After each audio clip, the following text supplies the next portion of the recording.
How's it going, everybody? What is happening? It's BigJackFilms here. Welcome to another live stream. Pretty simple stream today. Figured answer a couple of questions. Figured I'd maybe bring some people in. That's gonna be our day today mostly. So a couple updates on my end. So as the title suggests, guys, again, hope you're all doing well. Hi, Luke, Lorenzo, Shark King. Yes, I am aware of RaisorBlade getting hacked again. We hope he's okay. I actually talked to him yesterday on Discord, and he said that he's getting it figured out. Google did email him, and they're trying to figure out what's going on. But yeah, we hope he's at his best. He's gonna be cool. And yes, I know Kong is coming to Fortnite. I don't play Fortnite. I am aware of that. But yeah, just welcome everybody to the chat. It's just going to be a simple stream today. Not too long, but maybe. We'll see what happens. I'll bring some people in. But just to give you guys an update of what's been happening. I've been spending the last maybe 2 or 3 weeks writing. A lot of writing. That's why there's not much new content coming out right now. I've been taking this month mostly to write, and this might be the pattern, actually. I might just start making January about writing. I've been mostly writing the prequel trilogy, like getting more writing, little tweaks in the rewriting process. I have been writing my more reviews coming out. I've been getting some ideas. So it's a slow process, but it feels good to kind of get back into writing again. I always do enjoy doing that. Writing is something I just haven't done in a while, and so it just feels good to do. I have one script here which I can't really reveal yet, but it's a 5-page script for something I'm going to be working on. But that's sort of what's been up. There hasn't been much other things happening. It's mostly going to be a chill stream today, Skylar. Might bring some people in and shit. But yeah, that's really about it. It's just been writing. It's been editing Star Wars. I've been editing that like crazy. A lot of stuff goes on in that I'm compositing and I'm sending over to my effects artists. But yeah, it's just been very chill. It's been a very chill month for me. I've been trying to evade the outside world right there. I've been trying to avoid it. I've been mostly staying inside, only going out for essentials and focusing on what I need to do. But with that said, yeah, we'll answer a couple questions. So a couple of rules, as always. Keep the requests low, not as fast as I used to be. Super chats are always welcome, whether it be the request is to react to something, or whether it be, something on another end. But yeah, just that is always appreciated. Our Patreon is always welcome, patreon.com/BigJackFilms. And also my girlfriend's website, which Osiris has provided, Resiliency in Me, guys. Go check it out. Please support her if you can. She'd really appreciate it. She actually, I think, won the Canadian Choice Awards, which is, amazing. Good for her. We're so proud of her. But yeah, it's a very chill thing that's going on right now. So right now, yeah, I'm just in the writing process of a couple things. And that's been sort of my thing to do. Also, hi, David. Good to see you. It will at some point. I have put that on my list this year, Shark King. I just don't know. But it is on the potential list. I have like a whole list of episodes that I'm thinking about putting out. And just counting them, let's see, 1, 2, 3, 4, 5, 6, 7, 8, 9, 10, 11, 12, 12 episodes I'm hoping to put out. And then there's like a couple extras, but yeah, it's just going to be something that I'm definitely going to possibly put out. But yeah, that's just sort of what's been happening on there. I have not seen Land of the Dead. I'm doing okay, Dean. Thank you. I really liked your review of Jaws 2 and the improvements made. Really felt like it came out today. Yeah, it's just... So that's something you can expect, guys, is that every Friday there's going to be a rerun episode. Namely because of copyright. I've actually gone back and re-edited a couple episodes. I'm going to do more down the line. But, yeah, and then also the storyline that came out yesterday is sort of the last for a little bit. I'm going to wait a little bit for the next one. It was just something to put out for you guys, because I know you guys are starting content. But, yeah, I've got some stuff I'm working on right now on that end, and that is something I've also been working on. But, yeah, I will get to Dinosaur at some point. I'm really considering it. I'd like to use more stop motion of my stuff, but my tripod is too tall and probably film the figures I'm using. There's a couple options for that, Skylar. Go to the dollar store. You could probably find like a shorter, smaller tripod for like TikTok things, but you can like modify it. Or go check your local thrift shops. They sometimes do sell tripods at a much more reasonable price. Here's a joke. Ed and Eddie, there's 3 hyenas. That'd be actually kind of funny, to be honest. I think I already made that joke in my review. Yep, I think that's going to be a plan at some point. There's a lot of things where, I put on the list as sort of potentials. I just don't know when I could get about them, essentially. Green Hornet and Kato versus Batman and Robin. That's a great one. I remember that episode. I'm still working on my Morbius review.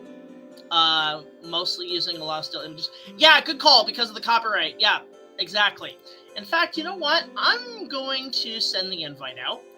See if anybody would like to join us. But let's see what we can do here. I'm gonna bring in some people because that sounds fun. Where's Xandrew in here? Xandrew. Where is it? Oh, there he goes. Let's get him in here. Let's see if he wants to join. Just a couple ideas. A couple people I want to bring in, possibly. Who want to jump onto the stream. In case they want to. So there's that. So you helped me get through these depressing times I currently living in. Oh man, Martin, thank you so much. I really appreciate that. I really appreciate that. Like that does go a long way on our end and why we keep doing what we're doing. Even for us, we've been a little bit stressed, but we're trying to not let it deprive us. Like the trick is, guys, I know right now, life is so difficult. Like it is very tough right now. And we are letting all this shit around us control our lives. The trick I've learned, the only way life can be good is if you make it yourself good. You have to just focus on your own foundations, your own success, your own goals. And as long as it's positive, that's a major plus. But on top of that, people will follow you. People will see that and will want to be inspired to do the right thing as well. So that's just sort of what I would do, essentially. And that's sort of what I would just pass on to people. Just focus on your own shit. Don't focus on what the rest of the world is doing. Put yourself in a bubble. Put yourself in a dome.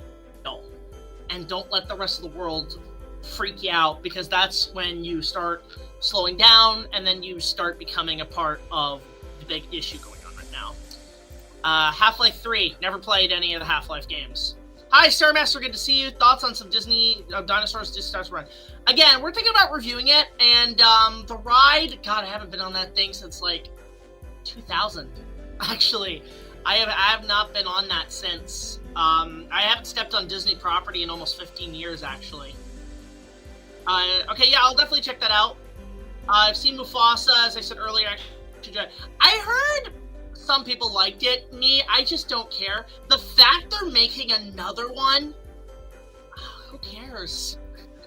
Hi, Rooks Verse, good to see you. Yeah, that ride's gonna... I prefer Jurassic Park, but that ride's still pretty solid. The only way life can be good is making yourself... Exactly! Put that everywhere on social media. Just slap that shit all over, and people will listen. Big fan of your comic fan film you did. Favorite scenes are probably the Parasaurolophus attacking the Triceratops. Yeah, we just want to take a lot from the movies that were never done, plus do our own thing. And, I've always wanted to see somebody get mauled by a Triceratops like that. So this is my way of finally visualizing that. Hello! Good to see you, Spider-Man Prime. That's something I need to hear. Exactly. We got you guys. We got you. What are your thoughts on the fake Jurassic World Rebirth AI trailers? I hate them. They are absolute dog shit. Absolute horse shit. Absolute crap. Not interested. I don't get, what I don't understand is, why is it taking them so damn long to put out a trailer? What is it today? Tuesday? No, Wednesday. We should be getting a trailer. I heard it's going to be at the Super Bowl. This thing should have been out in December. I'm sorry. This thing should have been out way in advance. Because I'm still waiting. Because I need to get a perspective on here. So, we're going to start bringing in guests right now. And first and foremost, guys, he has risen. Hallelujah, he is risen. Please help me welcoming somebody I can talk to on the stream to make it more lively and entertaining. The reviewer who hasn't done his review show yet, and then another person. Oh my God, there's 2 people in the chat. All right, guys, please help me be welcoming these 2 amazing guests who are just here to chat and just chill for today. Hipster Hoovian Jedi and Cinematic Trash. I have a question for you. Yes. Do you know the location of Ad Atten? What the fuck is Ad Atten? The legendary planet full of wealth? Is this a Goonies reference? It's Skeleton Crew. Oh, I haven't watched it yet. I just finished watching the last episode. Not gonna lie, pretty damn good show. Like, It's a fun show. I will say that. Does it have the song from Goonies? It does not. I wish they could have gotten Cyndi Lauper to do a Hatties version of Goonies. Can it be? Because she voiced Sly Snoodles. That would have been great. Yeah. Can we please let us bring back Leap Neck? Yeah, I know. Latinx, yeah. I think my goal at some point is to cosplay Max Rebo. Like, I want to make a suit and just get the piano and just do this. Oh, speaking of Max Rebo, because there's like a elephant character that's there that's like part of Max Rebo. I love that. Okay, I'll say this. From what I've seen, that thing is adorable. Yeah, but the in the first episode, his little siblings, they're watching the hologram of the holiday special. I'm like, I don't know what's going on. It's like watching the Star Wars prequels. Yeah, but I am gonna say this: if anyone has it's like, you know what, I'm done with Star Wars. I'm not gonna watch. I really recommend this show. Is it like a groundbreaking savior of Star Wars? No, it's a fun show. I'm like, this is what we need more. We need more of this. Here's the biggest rumor. I've heard this rumor. I want you to clarify it. Is Captain EO canon? Well, I've heard the rumor too. They say the kid might be Captain EO. I'm like, I don't think he is. Let it be canon. Make Captain EO Star Wars canon, damn it. What's funny is that when I went to the last time I went to a Disney park was actually Disneyland in 2010. Went to the original park, and it was a year after Michael Jackson died, and it was they brought Captain EO back. Captain EO, so I actually got to experience it. I really dug it.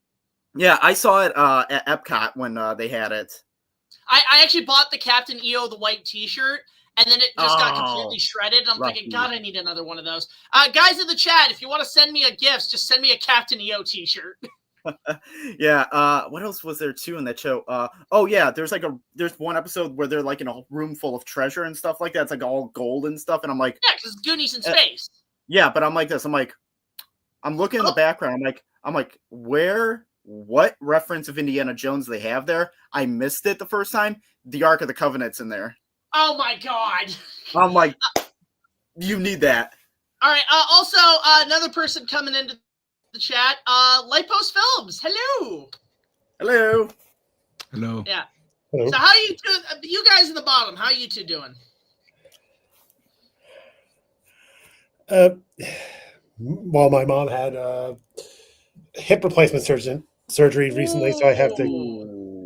Yeah, it's not fun. So I do have to keep an eye on her for a while until she's back on her feet.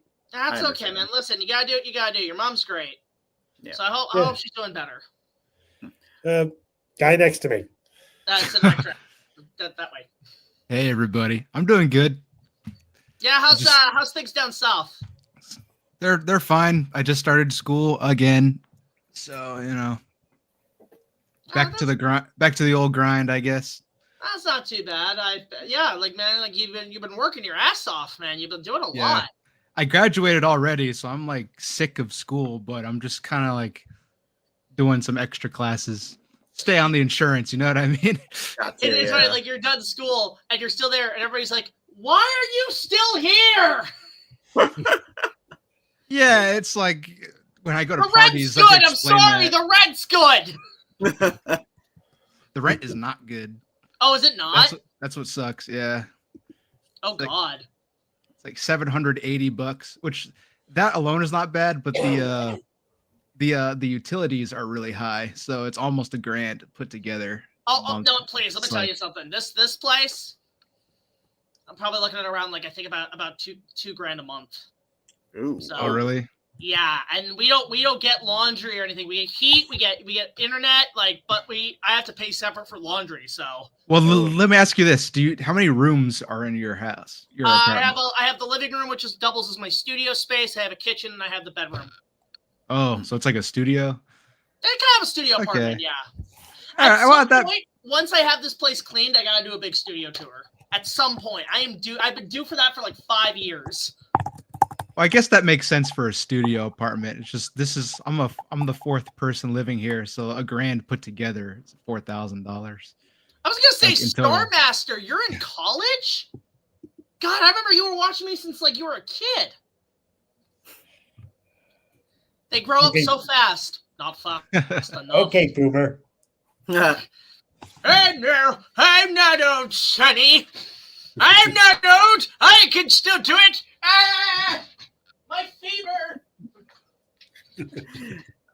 This reminds me of the time when I was in the Great War and I was with Ernest Hemingway and we had a love. Ernest Hemingway. Wait. Ernest Hemingway was in the Great War of the Reviewverse.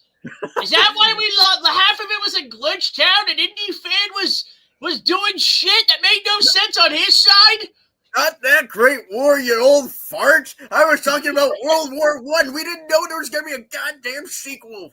How are you still alive? World War I was 100 years ago. Who are You you? suck the blood Who am of I? innocent people. Which animated movie am I in again? You're in Balto. They made up a bullshit story about a con artist and a dog. God, what a bunch of boomers. Well, I'm actually technically a millennial, so. Back in my day, Yeah, I mean, I am a we millennial. didn't too. have rights. 1996. Okay, I was 92. I was 96. 25. Okay, you're okay, Brock. I don't know about these two. 96. Ooh, you're like just barely making the. Yeah, I was gonna say, I'm the like, Gen I'm, Z barely, cutoff. I'm right there though. I know I am a millennial. What about you? What about you, Cinematic? I am an 02 baby. So Oh, okay. Yeah. So let me put it like this: Aladdin, Kong 96 or Twister, Toy Story / Waterworld, Attack of the Clones. oh no. Well, hold Actually, on, technically, if we're going by Star Wars, then Brock's the THX release. I can help him right there for 2002. Spider-Man. Ah, yeah. There Harry you go. Potter and the Chamber of Secrets. That's The a good Lord of one. the Rings and the Two Towers. Yeah. I prefer Return of the King. Yeah, everybody ever noticed that 2002 was the year of two, in movies? There were so many sequels that were the second part of a series. Think about it. Attack of the See, Clones, Harry Potter, 2002 has Two Towers, the Two Towers. Yeah, it has Signs, Men in Black 2. Men in Black 2. Yeah. See, again, the year of twos. Well, The year of that was sequels. that was 1989. It's it was mostly sequels and franchise stuff because you had Indiana Jones and the Last Crusade, you had Star Trek 5, Ghostbusters 2, Back to the Future 2. Yeah, Back to the Future 2. I feel like there was another 2 movie, but of course that all got overshadowed by the big franchise starter, Batman. Okay, I have a question. Over this passage of because it's funny, it's been 10 years since the future. We're 10 years into the future, according to Back to the Future. But I have a question. Has Back to the Future 2 held up more or less? And has the opinion changed where you like part 3 more than part 2? Personally, I like part 3 now more than part 2. Part 3 actually holds up a little bit more. I still like part 2. I still like part 2 more than part 3, but only ever so slightly because I didn't realize that people didn't like part 3 in the first place. You know what I mean? Yeah. Like as a Why younger do guy, people hate part 3? I don't know. It's It's a I think solid what it is- Western. I think what it is because you go from part 2 where it's like you're going to the future and showing like, oh, how time can alter and all that. How do you top that? And then it's like Western. And it's like, really? Like a Western? Like it's not really that. I mean, dinosaurs are cooler, but hey, I mean, yeah, they should have done dinosaurs, but Well, they did that in The Ride, which is technically part 6, if you count the unofficial sequel trilogy. yeah, I guess, yeah. To me, there's an unofficial sequel trilogy. Part 4 is the game, the Telltale game. Part 5 is the animated series, and part 6 is The Ride. I guess people didn't like the whiplash of just because like they're sci-fi movies. Oh, You muted yourself. yeah, you muted. There you go. Going to the future is. Can you guys still hear me? Yeah, Yeah, I can hear you. For me, I'll say this: like the reason why I prefer part 3 over part 2 is because first of all, with part 2, that 2015, like listen, it's 10 years later, a little aged, a little outdated. You know, you're 10 years outdated. They do have some technological stuff from part 2 that actually did happen because remember it's like Marty's son had like the glasses where it's like you can watch like TV and like record and whatever like that. It's like that was technically He's just disconnected. He'll come back. Because I'm like that wasn't that technically like Google Glass right there? We had 3D movies. Yeah, that 3D movies. We had like TVs, which I know some of them like you could see like multi-channel stuff too. It's like it's like that kind of happened. Are you still there, man? Hello? Yeah. Okay. Yeah. Okay. And then, but the thing is, where's my hydrated pizza? That's what I'm saying. Yeah, I know. Hydrated pizza, and no. Actually, I'll say this: we may not have gotten official Jaws sequels, but we got a shit ton of shark movies. Oh yeah, because I mean, Sharknado that could have been Jaws. Right there. Hydrated food is not actually scientifically possible. Fuck. Oh, okay. Well, so then we're not going to get those magic hydrating muffins from The Force Awakens.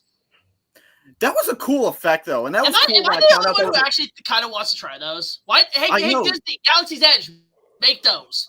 Yeah, but the thing is, I thought when I saw that the first time, I thought that was like CGI mixed with something like that, like realistic. But they were like, "Oh yeah, no, we actually did. You could actually do that on the." I'm like, "Really? That was real?" How? I don't know. I don't know. It was just like something where they said they kind of put like the bread there, and then they shoved something up, and it expanded like that. Or I don't know how. Imagine like a time lapse thing or something. Like, but wow, no, it was like that quick, and I'm like, I remember hearing that. I'm like, that was real on camera. Like, what the fuck?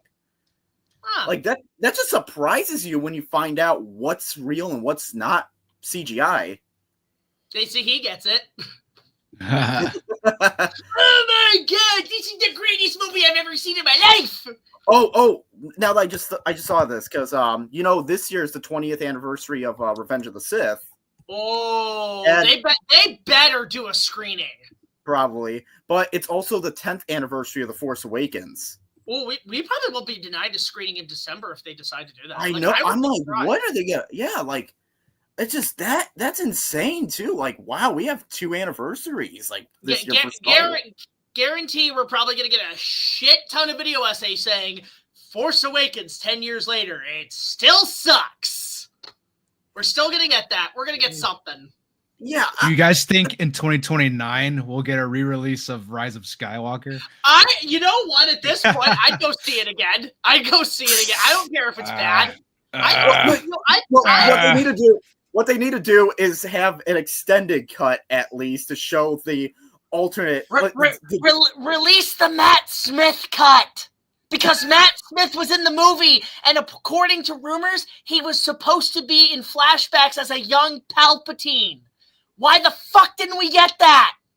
They were going to explain more. I guess I heard something where he was casted as a young Palpatine in flashbacks, and then they were going to expand his story to basically make him a bit more sympathetic. That's like, does that mean we were going to see Darth Plagueis? I would have much preferred if we got Darth Plagueis. Well, we do see Darth Plagueis eventually. It was in the Acolyte. That doesn't count! That show sucked! I didn't like the show either, but it's like when I saw that moment, I was like, "You're kidding!" Oh, No! it was such a you want Plagueis? We're not even gonna try. Well, no. They were like, "Well, guess what? If this is really good, If you want this, make a season two. Season two. But you gotta tolerate your shit. Get those You guys like Tolerate your Andor? shit. And then it's just like, oh, that failed. I'm Hey. Leslie Headland. I love that's your impression. I'm Leslie Headland. Did you guys like Andor? I heard Andor was good. Although It was- I'm really mad. I'm really mad because I heard something where they were originally going to have the first F-bomb dropped in Star Wars because when she makes that hologram and she says, fight the Empire, the rumor was in the original scene, she said, fuck the Empire. But Disney said, oh, no, we can't swear. We can't swear. We're Disney. We can say shit 2 times, but we can't say the F-bomb. Yeah, so they actually had to cut it. They actually had her say that, and the actress confirmed it. They shot it where she said, fuck the Empire. Do you know how many t-shirts that would have sold if you had done that? Here's the thing, though. I just loved that the internet was freaking out that they were saying, the first time Star Wars said shit! The first time they said shit in Star Wars! Oh my god! I'm like, it's like literally like that episode of South Park where they said shit on TV. I was going to say, tonight on Star Wars, they're going to say... You mind, you just say the Q word. No, it'd be funny. It's like, tonight on Star Wars, they're going to say... It's because Disney, like Disney is so like it still is kind of associated with family friendly content only. Yeah. That, like it's gotten to the point now where like someone mentioned Deadpool and Wolverine. Wait. Oh yeah, wait, Dean. hold on 1 second. Family friendly content. What about Deadpool? What about And Family Wolverine? Guy? What about The Simpsons? I literally just said that. Yeah, like What about the okay. fact that Braveheart is on Disney Plus? Braveheart. well, we gotta understand that like not all of these were originally Disney movies. Like Simpsons used to be Fox. Like you're watching Braveheart, and there is violence, decapitations, like other things I can't say, plus like a crucifixion. And just imagine he's just screaming. It's like the prisoner wishes to say a word, freedom, and just put it in the corner. Woo! Well, it's like the Alien and Predator franchise. They're on Disney Plus too. It's just like that's kind of because they're all Fox properties. Like Disney wants to make money, right? They couldn't keep it up forever, you know. Hello. Hello. Yeah, but it's just that it's kind of strange though, because it's like kind of like what Doug Walker said for his Disney December. He's like, it would be strange to see the Disney December logo right next to the Alien poster. And this past year, he reviewed Alien Romulus on there. I did finally see most of Alien Romulus. I liked it. It's pretty good, wasn't it? I like the twist. I like the twist. I love that twist. I'm gonna say this. I like it. It's a good movie. Do I like it as much as everyone else did? Nah. I honestly prefer Alien 3 over Romulus. I'll say the one thing about the twist without spoilers. That's what should have happened in Fallen Kingdom and all these other Jurassic Park movies. Jack? Yeah. Yes? Can I borrow Hipster for a second? Okay. Hipster, go to the corner. For what? Why? Alien 3 is better than Alien Romulus. Yes. Hold on. Have you seen the What? producer? No. Hang on. Order in the court. Order in the film critic court. Hipster Who Can I Jedi. Your defense statement. Okay, you most likely are talking about the theatrical cut of Alien 3. I'm not fully saying that. I'm saying more the assembly cut, because that is what David Fincher kind of wanted to tell, even though the studio was like, no, you are a yes man. You will do whatever the fuck we want to say. Keep talking, I'll be right back. And it's just like, the thing is, also Ripley's storyline for Alien 3, it makes sense that it's like why it's so depressing, because she lost all of her friends in the first movie due to the aliens. She lost her daughter from these fucking aliens because she was frozen for so long. It kind of screwed everything up. She was going to start a new family, but the aliens still screwed it all up. It had to be depressive like that. Plus, she sacrifices herself to save the whole universe. She dies, and it's just like, sure, it's a downer, but it's a good closure to Ripley right there. It's like, I really like how it connects to all that. Alien Romulus, it's good. It really is good, but I have problems because it relies too much on callbacks for other stuff. Because, I mean, the one character, I'm not going to spoil, where they had to do it as a digital character, you got to admit those effects were pretty bad. You got to admit that. No, you are wrong. May I add something? Something? Yes, okay. yes. I think of Alien Romulus as a supremely mainstream fan film that got like an actual studio release. Yeah, it's basically a fan film. Yeah. Yeah, because I mean, even like the ending too, I'm like, that's a little too much like the first Alien, like how it kind of ended. I'm like, couldn't we have gotten something new? And then Alien Romulus has nothing to do with anything. It's really just a fan film, you know? We're gonna do this right. Judge Jack is in the house. And this court will come to session. Oh, Jesus Christ! Sorry, I was. All right. So your Mr. Hipster Hoovie and Jedi, your statement is that the director's cut is better than the theatrical cut. Yes. Although I will admit, I'm sorry. Yes, what? Yes, I do think the assembly cut. Yes, is better. what? Yes, Judge. Your Honor. Your Honor. I've never been to court before, so I don't. But know Your Honor, no, I love there's that comedian guy. But Your Honor, don't butt me, bitch. Okay, but Your Honor, if I may add on, the assembly cut is better than the theatrical cut, but I do think the theatrical cut has some elements which they could have used in the assembly cut, like the dog, like it coming out of a dog instead of an ox, and the alien busting out Ripley's chest at the end. But everything else in the assembly cut much better. But as I was saying for Alien Romulus, it relied a little too much on callbacks to the original franchise. Because like I said, the ending, little too much like the first Alien movie, like how it ended. Even like callbacks with like lines where it's like the character is shooting an alien, is like, "Get away from her, you bitch." And I'm just like, did we really need that? Like, that's just a little nitpicky thing. Personally, that's what you call a fan film-ism. Exactly. Thank you. Fan film-ism.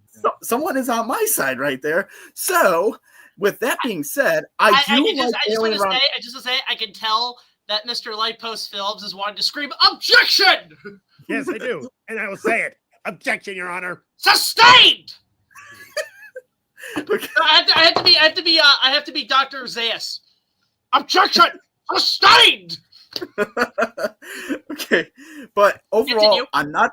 I'm not saying Alien Romulus is a bad movie. I just thought there was some stuff I'm like, it could have been a little bit better. It has good moments, like of course the whole facehugger scene where it's like they're kind of sneaking past them and stuff. That's scary as all hell. Even like the whole acid in Zero Gravity, that's a really good scene. I really like it. The stuff like that will make me come back to watch it. But it's just some of the little callback stuff, I was just like, yeah, that's just a little more fan fiction, fan film-ish to me right there. Do I think it's better than Alien Resurrection? No. Do I think it's better than the Alien vs. Predator movies? Hell no. I mean, like, it's better than Resurrection and the AVP movies. Do I think it's better than Alien Covenant? Yeah, that's what I meant. Prometheus? Yeah, it's better than Prometheus. I'll say that. So, yeah. In my defense, Your Honor, my logistical thinking of where I rank this in the franchise is reasonable. Mr. Lightpost Films, your argument, your counter argument, and while you do that, I'll be right back. I need a better hammer. Ow! Okay. Gladly. First off, Alien 3 was insufferably boring, insufferably depressing to the point where it's not even freaking funny. And also, it wasn't really scary. Romulus was, and it actually played on the themes from the original movie. And not to mention, it had all practical effects, despite your protests of otherwise. Alien Are 3 you had saying- practical effects too, right? Yeah, I was gonna say. Wait a minute. I just want to ask. Did you think that the alien was? Did you think the alien was CGI in Alien 3? That's all I'm asking. Yes. It was not. It was a rod puppet. Sure, it wasn't. Bob's your uncle. No, it was it was a rod puppet in Alien 3. It was not CGI. The only thing of CGI they used in the movie was the head cracking. Look this research. Oh my god. Is that your Captain Hook wig, bro? Yes, good fall, Mr. Cinematic Trash. And also I have a better hammer. This court will continue. There we go. Okay. By the power of Thor's hammer! Ow, my foot! But I will say this, because it's Alien 3, sure, there's parts where it's not fully scary, but it's like, what do you expect from a third movie of the horror franchise? Eventually the horror's gonna land. It was not boring either. It totally was. I was intrigued by it. Even in the assembly cut, the only thing that they tried to make scary, but it wasn't really scary, it was more suspenseful. In the assembly cut, they caught the alien after the trap failed because it went into the sealed thing right there. And it's like, okay, so. Take that, old bitch!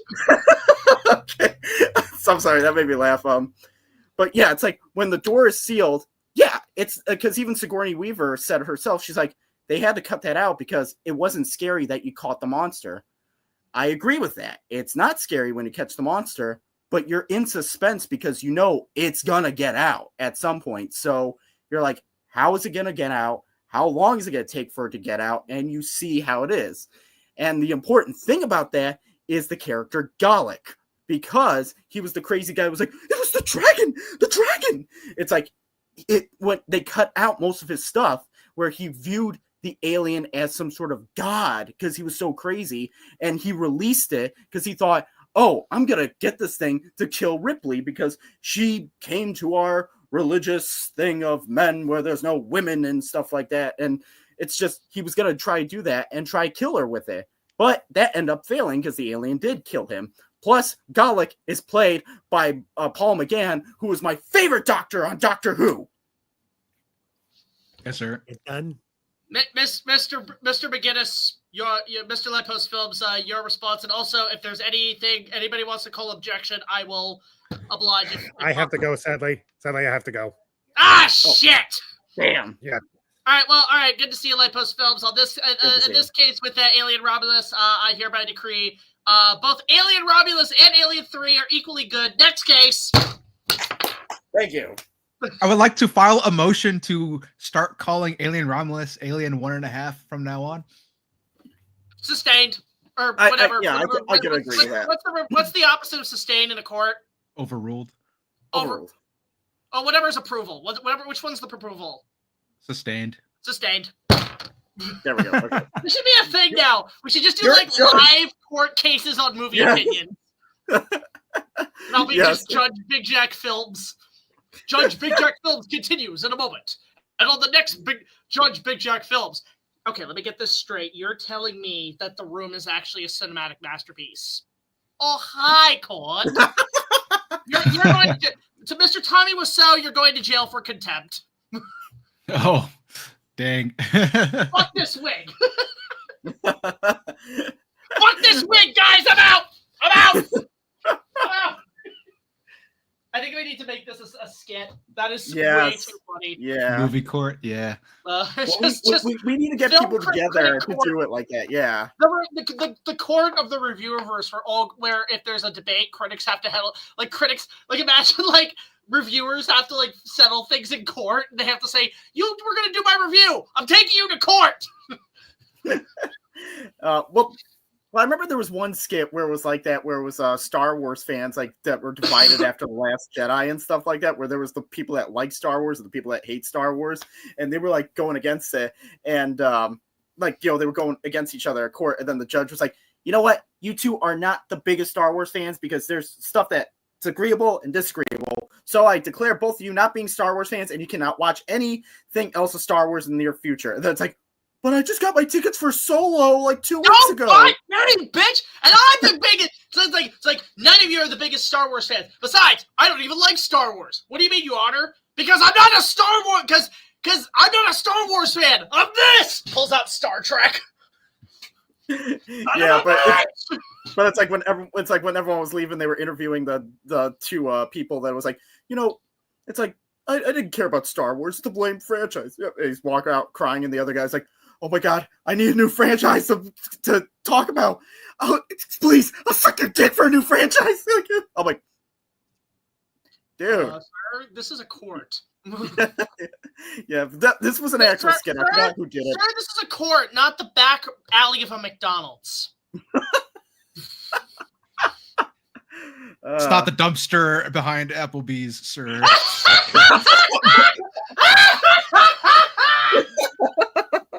Oh, it's even more gross! Oh god, I hate Applebee's. I mean, I only go to Applebee's because it's like if we can't figure out what to eat or something like that, it's like it's that one restaurant that's there. It's like sure, it's not great. You will never catch me at Applebee's. I'd rather eat at a Cracker Barrel. Cracker Barrel's not bad either. Their breakfast is good. It's okay. It's a little dry. Food's a little dry. All I can say is Chili's is old reliable. No. If I ever travel to the States and I'm on the road, I just go to Denny's. Denny's? No. No, I love Denny's. Shut the fuck up. I love Denny's. Denny's. No. I hop. It beats Denny's. Oh god, yeah. no. Yeah. Which one has the red, white, and blue pancakes? IHOP or Denny's? Which one has the red, white, and blue pancakes? I don't know. Which one's the one with the guys goes, what does it taste like? America. I can't remember. I think it was IHOP. All right, well, give IHOP credit. They're pretty good. But I'll say this about Denny's. I like their deep fried steak. Here's the one reason why IHOP's better for last month. Hey! Indiana Jones. They got me in a cup, shorty. Yeah. Finally got this fucker in the mail yesterday. I have not opened it yet, but I'm going to do it because I want to see the full cup. I'm curious how the cup looks. Actually, speaking of cups, I found this for Honey Bear because she's actually here's the thing with Honey Bear. She likes Star Wars, but she's kind of a Jar Jar Binks fan. She likes Jar Jar, so I found her this at a thrift shop. It's the Taco Bell cup lid of Jar Jar. Oh, nice. So I just have to get the rest of it. Yeah. So yes, I can drink out of Jar Jar's back. Okay, so I'll give it a good look for everyone right here. There's Gina, who's the love interest in the game. Who? Gina, she's in the new Indiana Jones game. I know, but like I don't remember her in the movies. She's not in the movie. She's in the game. She's like the game character, yeah. Indiana Jones sleeps around with every woman in a new adventure. You should know that. Why can't we just have Short Round in a game?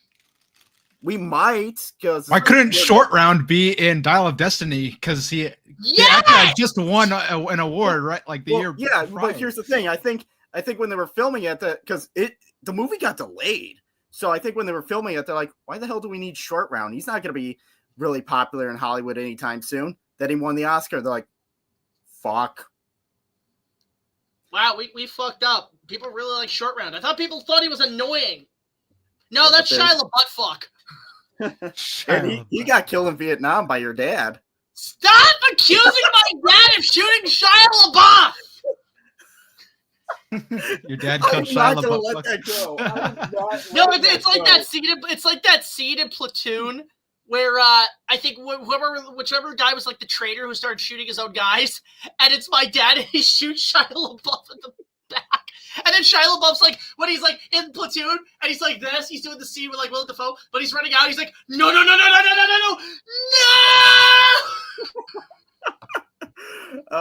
Well, I did mention this too before, because recently I just got into Star Trek, and I said here's the thing, in the Star Trek movies, it's kind of similar to Indiana Jones for one thing, because Kirk slept around with so many women, yet he only had one son.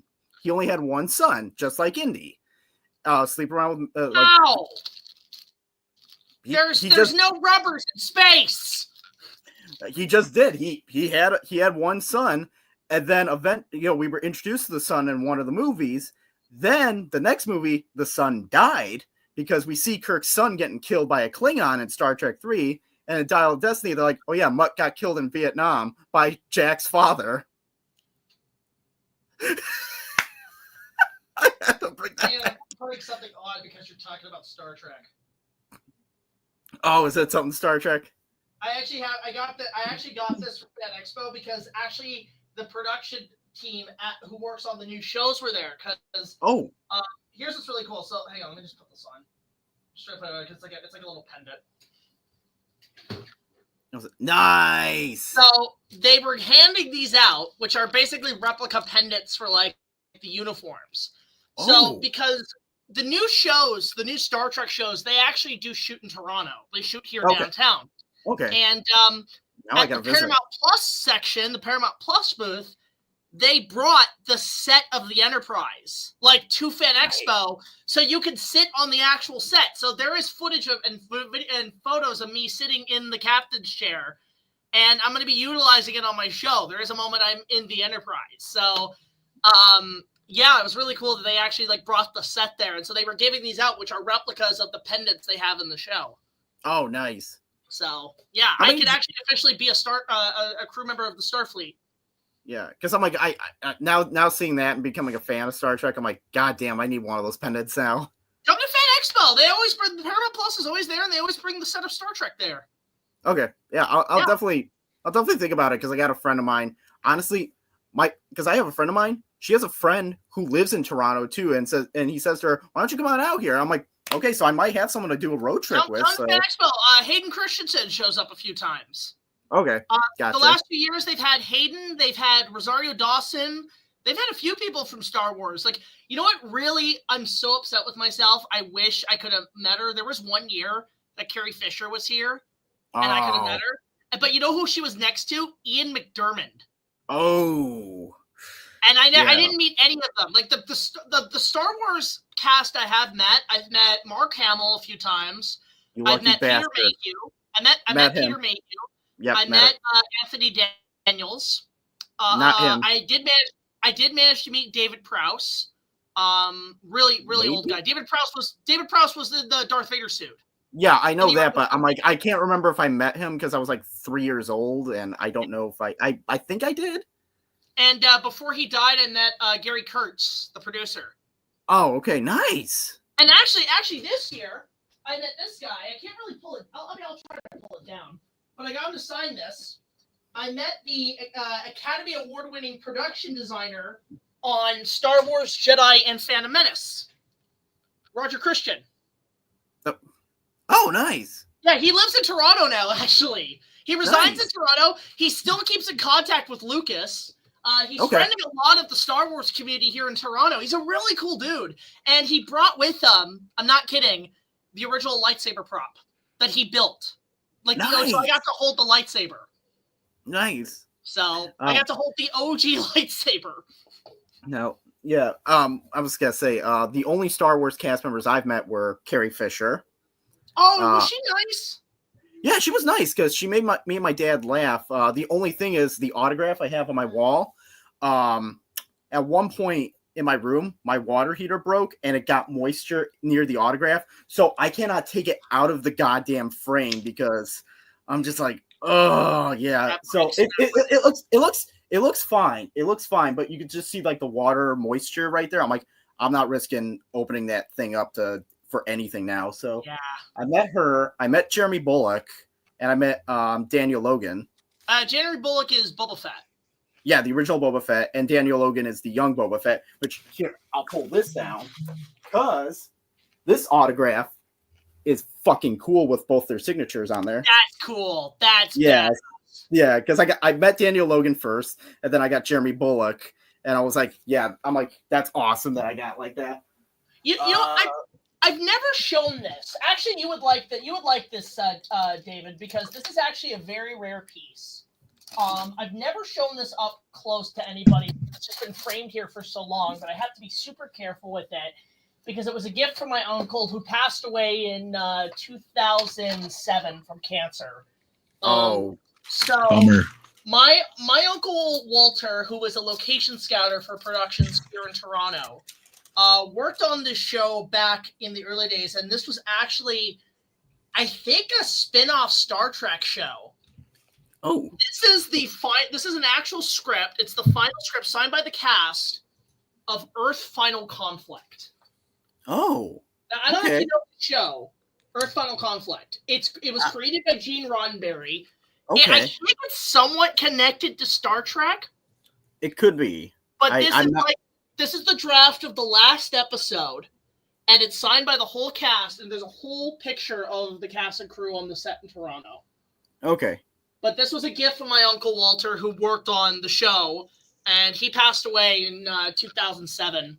And miss him a lot, but you know what? He was one of the main factors of getting me into making movies. So he actually took me to the set of this as a kid. It was really fun. The set was like this alien planet, and it looked like basically a giant bowl of Fruit Loops.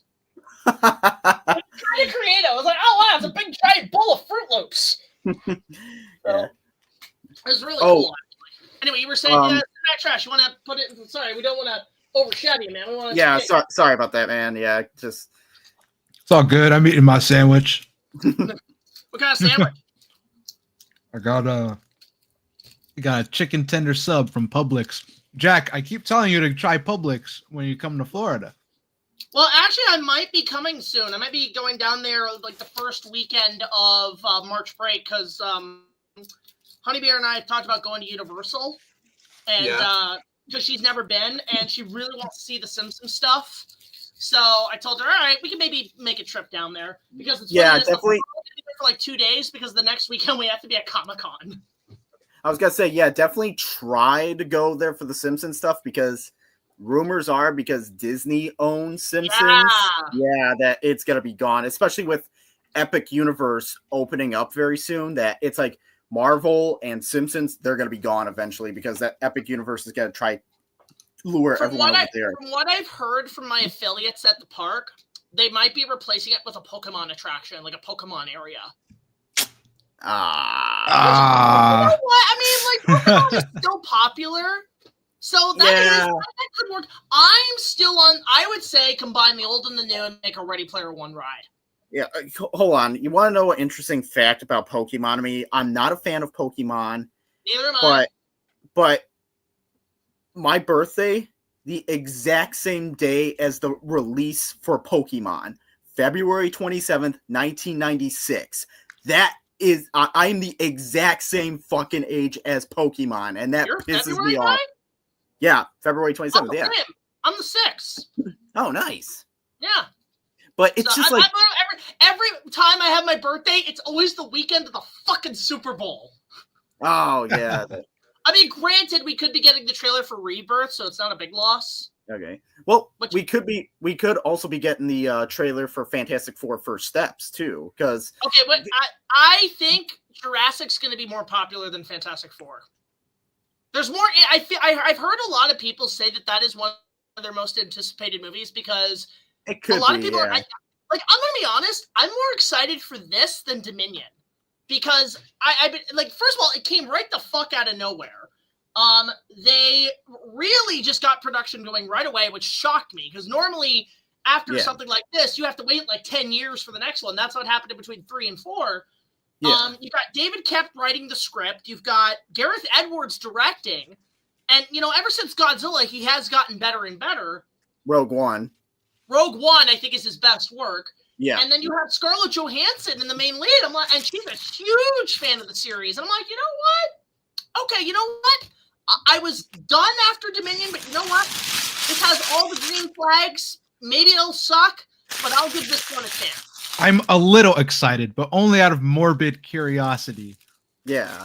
Morbid curiosity. Yeah. And the best part is it's not a remake. It's not a redo. It is still consistent with the other films. Like, they're just not going to fully acknowledge it, but this is technically Jurassic Park 7. And God, it's funny. Back in the day, I never thought we would see a part 4. The fact we are getting a part 7, like the fact I can say Jurassic Park 7, Never thought I'd see that. I would ever say that in my life. Yeah. So, and if it takes off, they're gonna make. I heard they're gonna make 8. They're gonna make Jurassic Park 8. Okay, new trilogy. Maybe it'll be better than the sequel trilogy. I'm just gonna say this. I'm personally skeptical but excited for this new Fantastic Four movie because, Fantastic Four to me, it's always supposed to be like a campy type of movie or franchise because the comics and stuff like that. Like, it has to be campy. The 2005 and Rise of Silver Surfer movies, it's like they were trying to be more realistic, but then you had that shitty ass Fantastic movie from 2015 where like, we need to be dark. We need to make it like a David Cronenberg movie and stuff. And it just did not work. But it's like, this one is going back to that camp by having it be in apparently in another universe, but in where it's the 60s still. And I'm like, this could work. This really could work. It's also kind of ironic that this is being released 20 years after, arguably, I'd say the last good Fantastic Four movie. Yeah. I didn't mind that one. I didn't mind that first one. Hold on. Have you still haven't seen the Roger Corman one, have you? I have seen most of it.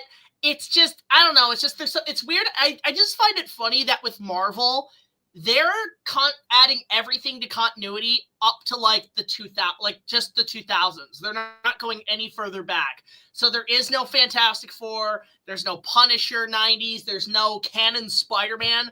To be fair, that would be incredible if they could make those canon. Like, can you imagine in a new Spider-Verse movie where the canon film Spider-Man makes an appearance? It'd be funny, but it's... Oh my God! They should do Cameron Spider-Man. They should just have that be canon somehow, and have it where they have like because apparently Leo DiCaprio was going to be Peter Parker. I'm like, it'd be like the Nicolas Cage Superman bit. I wouldn't mind that. I think that'd be kind of funny. Yeah. Did you even see the Flash movie that came out a couple years ago? You know what? I saw it. Okay, it's a bad movie, like structurally, production wise. It is, yeah. But I just ignore everything with the Flash because all I care about is Michael Keaton. Batman, he was the only reason to see it. Because for me, I was just gonna say, I'm just gonna pretend we finally got a third Tim Burton Batman movie, and I'm good, and I'm okay. That's honestly the reason why I got the movie on Steelbook 4K when it came out. I was like, I'm only getting it for Michael Keaton's Batman. I like that. I'll say this: I hated the Christopher Reeves Superman cameo. I thought that was trash. Yeah. But I thought Nicolas Cage that was okay. That was fine. We all wanted to see Nicolas Cage as Superman in action. That's all we wanted to see, too. And I actually, you know what? I'll say this. I kind of respect the ending we got because they pretty much established that anything DC that's bad, they just stick it in the Schumacher universe. And I'm like, I'm okay with that. I'm okay with every bad DC decision, like Ryan Reynolds' Deadpool, The Flash, anything like that. Going into the Schumacher-verse, all I ask is if we ever go back to the Schumacher universe, every one of these superheroes have to have nipples on their costumes. That's the only rule. Every person who's a superhero has to have nipples on the suit. If you don't do that, it's not Schumacher. Did you hear me say Steel right there? Oh my God! No, yeah. Shaquille O'Neal to come back to play Steel. I want to see that. He might do a better job. Yeah, it's like I literally think of like, okay, if I'm thinking of like the DC movies in like order or something like that, and I'm like, okay, there's this, that. I'm like, oh yeah, there was Steel. I'm like, keep forgetting about fucking. I know. It came out the same year as Batman and Robin. And it bombed harder than Batman and Robin. Oh my God, that is a travesty. Yeah, the fact that Batman in his own movie they were bringing up more references to Superman, so there was. It's almost like they were trying to set up the DC universe with those two films because Steel's supposed to be a Superman character. So it's like, so where the fuck is Superman?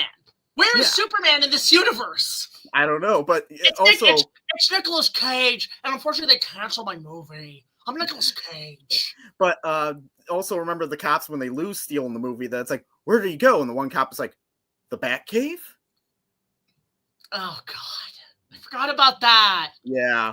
I remember it was on TV one time, and I was like, you know what? I was watching it out of curiosity, And literally when it ended, probably like 10 minutes later, I forgot anything that happened in that movie. I'm like, it is that forgettable. I'm like, the only thing I remember was Shaq's costume just being incredibly rubbery. It's not metal. Oh, yeah. But then on top of that, the fact they got Shaft and that one joke where he builds the hammer and he's like, I especially love the shaft. Boo! Boo! No, remember in the movie too? I have to do nostalgia critic. It's like I especially love the shaft. Boo! Boo! Well, remember too in the movie, Shaq couldn't even do a free throw into a basketball hoop or anything like that. It was like, oh, that's a joke on real life. It's not really that funny. You know, it's kind of sad when Sigourney Weaver could do better than Shaq. Yeah, but it was like, oh, David, did you ever go on Terminator 2 3D Battle Across Time? Multiple times, yes. I love the joke in the Cyberdyne video. Oh, they made things where Shaq could actually shoot. Yeah, that was great. Oh, that was funny. Have you ever seen his review of The Phantom Menace? Oh, yes. I thought it was a great movie. Yeah. I thought it was great. I thought George Lucas did a fantastic job. I think people are going to like it. Buy a Baskin Robbins at Subway. And make sure you get car insurance on your car. It's so funny because you know what I realized? Through the evolution of Star Wars, the fast food product chains that have gotten Star Wars, it's been through an evolution. Like the special edition, the prequels, it was all Taco Bell, KFC, and Pizza Hut. Well, mainly for for episode 1. For episode 1, it was Pizza Hut, KFC, Taco Bell. But with the original trilogy, the special editions, it was Taco Bell. Then it's weird because Attack of the Clones didn't really have anything out fast food wise. They had that yogurt company remember the yogurt things where they had the lightsabers that were yogurts? Yogurts, yeah. Yeah, Gogurt. And I remember that commercial where the two kids are swinging the lightsaber pretending to be in the keynotes. It's like, hey, mom's going to be here in 30 minutes. Cool. 30 minutes. And they still go at it. I love that commercial. And then there was Attack of the Clones cereal where you could get the Clone Trooper helmet. Okay, that's pretty cool. I remember that. But then Attack of the Clones cereal. Yeah, you could get it. Star Wars episode Attack of the Clones cereal, and you could get a full-size Clone Trooper helmet. I still see them being sold. They're $30, and that's not bad. Sure, the cereal's probably awful, but hey, at least you get the fucking helmet. It's a bad helmet though. If you want to get a proper Clone Trooper helmet, get the Clone Wars Hasbro helmet from the 2008. I have maybe 7 of those things. Hey Jack, let me ask you something. Yes? Are there any King Kong fast food toys? Yes. Okay, so 1970. Well, first of all, there was actually, I think, a King Kong ice cream bar that was banana flavored that came out in the 60s. Okay. There was one of those. The 70s, they had Burger Chef did a whole chain for Kong. They didn't have a meal, but they had the glasses. There were 4 glasses, which Hipster Hoovie Jedi did give me all 4 glasses. I have them stored away. Okay. So Burger Chef had that. Nothing for King Kong Lives, obviously. Nobody gave a shit. But with the Universal Studios, when the 2 Kong rides came out, the Crunch did a promotion. Crunch chocolate bars did a whole promotion where you could get a Confrontation Crunch bar. And then there was, I can't remember which fast food chain did Universal Studios. Burger King. I remember it was Burger King. Yeah, it was Burger King. For the park. For the park? Okay. No, the park. No, no, that was the Peter Jackson one that did Burger King. Okay, yeah, the Peter Jackson one, because it just came into my mind when you said Universal. I was like, oh yeah, they did have King Kong toys. Well, I remember that. It's funny because there was a period of time in the 2000s when Burger King and Universal, they were pretty tight because not only did they do King Kong, the Jackson movie, they did Jurassic Park 3. They did Jurassic Park 3.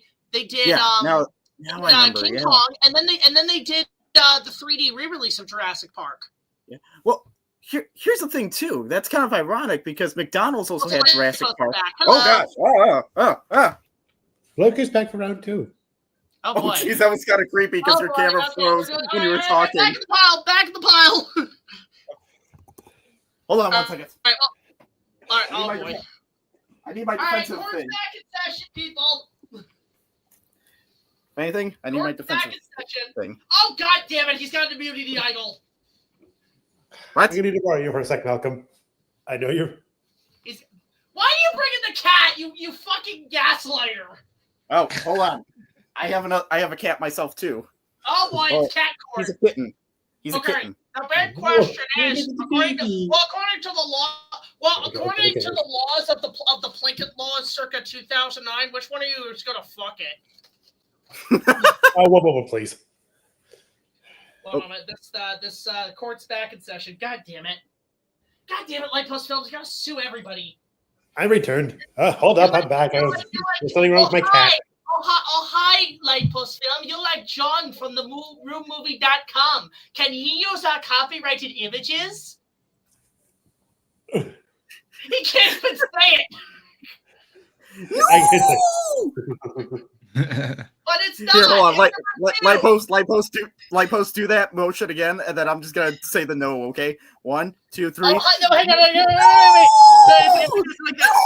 Oh, hi, John from the roommovie.com. Can he use our copyrighted images? No! You can't use them. I'll sue every one of you. Yeah, that's it. All right. All rise. Court's in session. What were we talking about? Okay, it was Alien Romulus versus Alien 3. I'm pro Romulus. He's pro Alien 3. All right. Well, next case. Let's talk about another. Objection. We passed a law saying that we will now refer to Alien Romulus as Alien 1.5. Yes, there we go. Yes, we did. I forgot. well, hold on. It would Alien 1.5. Alien Romulus. If that's Alien 1.5, what's Alien Isolation then? Alien 1.5. That's still 1.5. Alien 2/3. Alien 0. Alien 1.666 repeating. There you go. There we go. Yeah. And then the next one's gonna be Alien 1.75. No. You know, it just hit me because it was in 2009, I believe. That's when Alien Isolation came out, and they're finally doing a fucking sequel to it. Guys. Yes. I think we're gonna have to work together on one case. Oh boy. Look at the comments. Okay, Your Honor, BigJackFilms, I have a case. The new Mufasa movie is actually a really great movie. Planning on for overhead. Overruled! I haven't seen it, but I know it's crap. Overruled in the court of opinion. Okay. This movie is garbage. This movie is pure lion shit. Well, here's the thing, too, because it's like, it got beat by Sonic the Hedgehog 3. You think Disney's just like, oh, if only we had some sort of video game franchise we could make as a movie. Then Sora from Kingdom Hearts comes in. Hey, can I help you guys? Get out of here, Sora! We don't need you! Although, you know what's funny? I have heard... Why do I have this still on? I have heard... I should just do the whole stream with that. But I have heard rumors that there have been talks of maybe doing a Kingdom Hearts movie. And the thing is, the only way that could work is to basically say, oh yeah, by the way, guys, surprise, all these live action remakes, it's part of a cinematic universe. We're doing Kingdom Hearts. That is the only way to justify a Kingdom Hearts movie is if you make all the live action remakes canon. What the fuck is that? It's the Eye of Agamotto. Doctor What? Strange. The Eye of Agamotto from Doctor Strange. That means something's up in the universe. Oh, shit. Well, I guess we're screwed.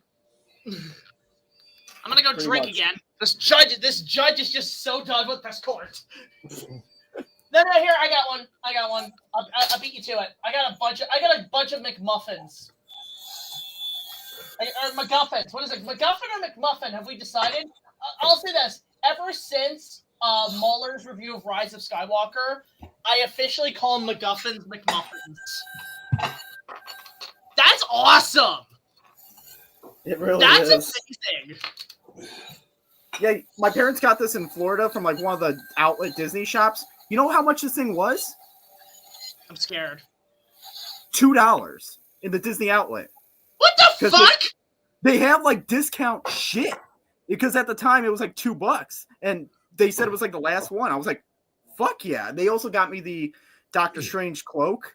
And I'm like, son of a bitch, now I got to really do a Doctor Strange cosplay. Can you do Doctor Who Strange? Boo. No, actually, that'd be kind of cool. Doctor Strange, like, mixed with Doctor Who would be amazing.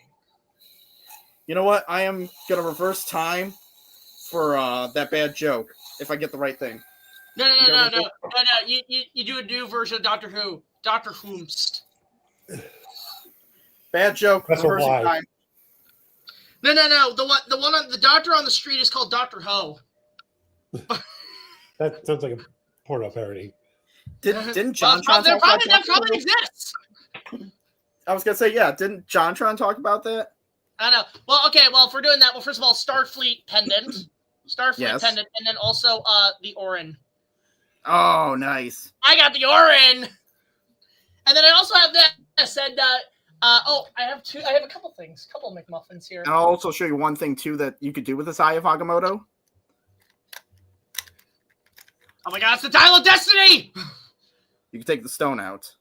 Can you take the stone and turn it into Time a lightsaber stone. crystal? Wait, what's up? Can you take the stone and turn it into a lightsaber crystal? No, you cannot. But I do have a green light kyber crystal. Yeah. That would be cool. That sounds really overpowered.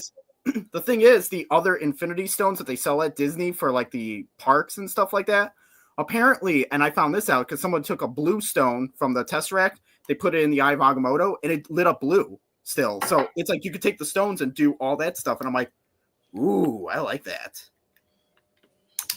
Does anybody know what this is? The Eldorian ring, Nope. wedding ring. This is the Ring of Barahir. Nice. And I think Brock knows what that is. So Gandalf Greyheim thinks he has found Isildur's heir, the lost king of Gondor. He is a fool. This is actually the Ring of Aragorn. The Ring of Barahir, which means this is the ring that is to show the heir of Isildur. Oh, get off. Ah, cat. Fucking cat. My cat. Also, and then the last thing I have here, the other McMuffin I have, and then I'll let you guys have the floor. And Brock, yeah, I got it. None of y'all can have this.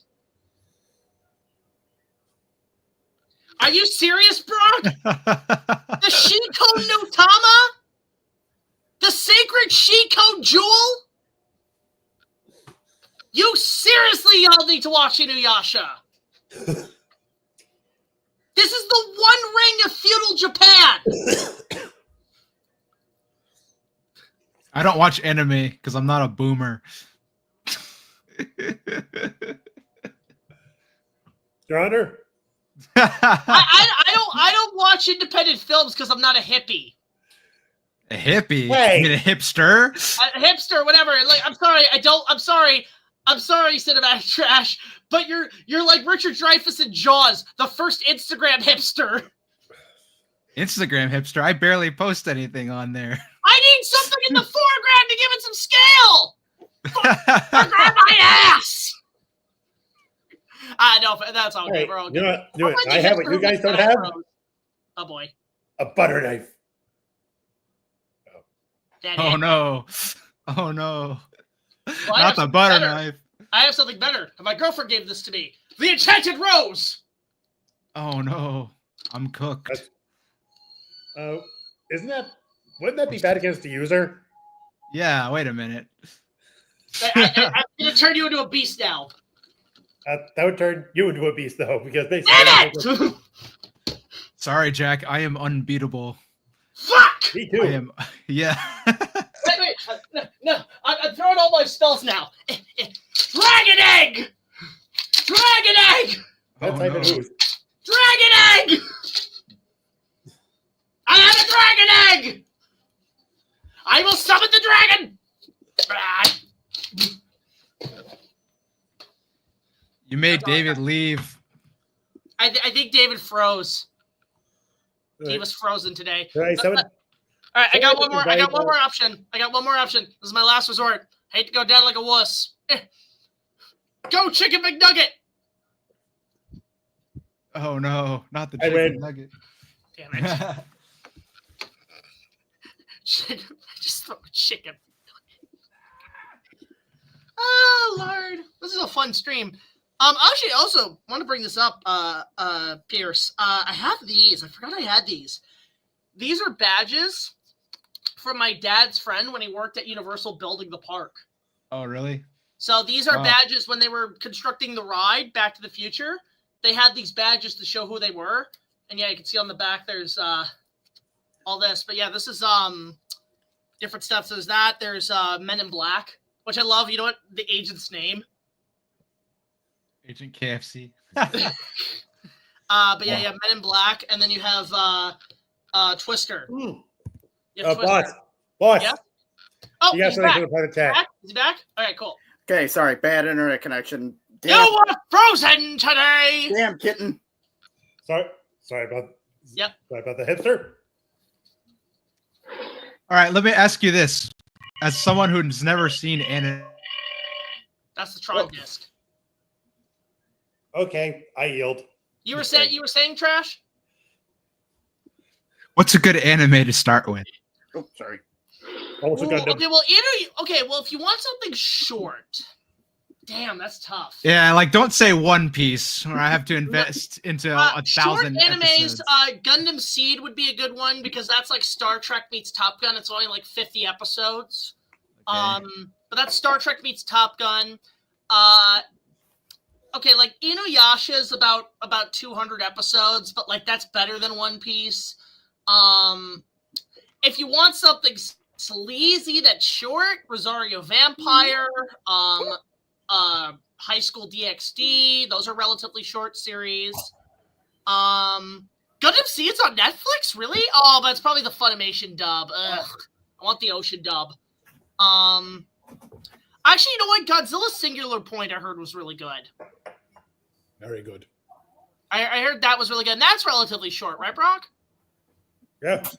Yeah, so there you go. There's a good start.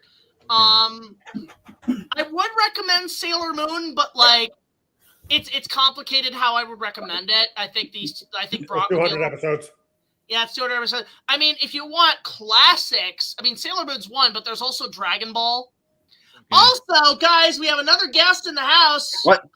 Last minute call. Xandrew Productions. Hello. Hey, people, how y'all doing? Good. We were having you missed the court of critics where I wore a judge's wig and judge's robe. Oh And I yeah. had my gravel, which is Thor's hammer. I've been through enough court cases on as being a VTuber or just hanging out with VTubers, so I think I'm good on missing a court case. I was accused for a crime I didn't commit. Oh Yeah, yeah, yeah, right. I yeah. forgot you were in that. What's that? Ace Attorney. Yeah, Oh, Phoenix yeah. Wright. That's right. You know what's funny? So I found this Thor hammer at a thrift shop in the toy aisle. But here's Oh, the nice. thing: this is not a toy I know It's an exactly actual what that is, tool. but continue. because this is what the fuck it is. It's an actual fucking hammer. Yes, I knew it. Yep. And here's the thing: I just realized something. Because it's supposed to be like Thor's hammer. I might use this and might have it be where it's like, oh, it's forged from the same people who made Erod's hammer in the Blockbuster Buster. Nice. It's part Asgardian tech. Oh my god. Hey guys, my identity disc is making me feel weird. I don't know why. It's just oh. Don't go into the Tron. No, Oh. don't go into the light. No, hang on. No, Callie, no, don't go into the light. Hipster Hoovian has become Ah, Hipster Master Sith Lord. All right, I have not seen. Again, okay. When does Tron come out? Hipster Hoovian Jedi. It comes out in October. Okay, so I have time to watch the first two because I've never seen them. Yeah, I'm like, definitely do that. So then that way, when you do first reactions by that point, and you're like, oh yeah, I saw Tron and Tron Legacy for the first time, then it's like ad revenue for Tron Ares. That's true. Yeah, I mean, I need to. I'm due to watch those because I like Jeff Bridges. Is Jeff Bridges in this one? This third one? Yeah, because yeah, it's like I think what happened was they were gonna try to keep him as a surprise for when the movie came out, but a lot of people were like, Jared Leto, like, it's like, and then they were just like, fuck it, we got a show. We got Jeff Bridges. Can I He's be back. honest? I am so tired of sequels doing the surprise original cast member. Am I the only one who's just getting tired? Just listen, just say they're in the movie and we'll go see it. Yeah, true. You know, like, listen, I knew right away Andrew and Toby were going to be in the movie. I knew right away. You can't lie about that. Here's the thing, too, because the franchise is called Tron. Tron is the character of the franchise. And the guy who plays Tron, Bruce Boxleitner, he said, "Oh, yeah, I'm not in this movie." I'm like, it's called Tron. You're a liar. You're a liar. Yeah, you're a liar. He's in the goddamn movie. I can tell you that because it's called Tron. Did you hear what Andrew Garfield said though recently? That he said, "I'm not in Spider-Man 4, but now people won't believe me." Yeah, no shit, Sherlock, you fucking lied. Yeah. Well, there's the rumor, because you know how this is more indie film, I guess, but back in 2016, Andrew Garfield was in the Martin Scorsese movie Silence, and now Martin Scorsese wants to make this Jesus biopic, and the rumor is that Andrew Garfield's going to play Jesus. And he comes out of the woodwork and says, "Guys, I'm not playing Jesus. You don't just wait around waiting for Martin Scorsese to call you." And everyone's like, "Are you sure, buddy?" So he's forgive the joke here. He's Spider Jesus. Yeah. Okay, not gonna lie, I kind of want to watch that. I would watch that. That sounds like a great time. Actually, you know what? Maybe Xandrew, you can help me out with this. One of you guys help me out with this. What is going on with The Passion 2? Is that still coming out? Yep. I honestly don't care. Comes out this year, right? Oh, I think so. Yeah. Probably either if it's not in the summer, it'll probably come around Christmas time. Right? Probably. But or Easter. It should come out Easter. Yeah. That's when what that sounds like. First Passion come out in Easter? I don't remember. I think so. Yeah. I've never seen The Passion, so. Yeah, me neither. But it is very good. It is very good. The film is okay, and like I will say that like it does not steer away from the gore, which out of like a good number of Jesus gore. Well, like from other Jesus depicted films, like this was the closest to bloody Jesus has ever been in like media. They're trying to accurately portray like when they finally caught and crucified Jesus, so it was like it probably wasn't as nice as all the other Jesus movies made it seem. I will admit though, I have seen those scenes. Probably one of the goriest set of scenes I've ever seen in any movie. Like, I'll actually give it credit, but that's mostly because Mel Gibson has forgive my language here. Mel Gibson has a massive torture fetish. I think so. Yeah. From what I know, I don't know. Hey, do you guys remember Smosh? They did it was stupid movie sequels as a video 12 years ago. Well, here's the thing, because they had The Passion of the Christ 2 as one of them, and I'm like, okay, because I was rewatching that because I'm like, I haven't seen that video in a long time. I'm like, there's Passion of the Christ 2. There was Toy Story 4. I'm like, that actually happened. I got the video here on silent, but I'm Home Alone 6. There's Home Alone 6. That actually happened. I'm like, what the hell? You know what's actually funny? I remember I used to watch a show. You guys probably didn't get it. It was a Canadian-based show. It was a claymation, and it was done by the guys who did Celebrity Deathmatch called The Wrong Coast. It was a satire of shows like Entertainment Tonight. The best part is the male host of the show, Jameson Burkright, was voiced by Mark Hamill. Oh, nice. And it's a show, it's kind of very hard to find on the market. I don't think it's ever gotten a proper DVD release. Okay. But it was done in Canada. It was done by a stop-motion company called Coffee Cup Studios. And they also did, again, Celebrity Deathmatch, Life's a Zoo. They've done some work.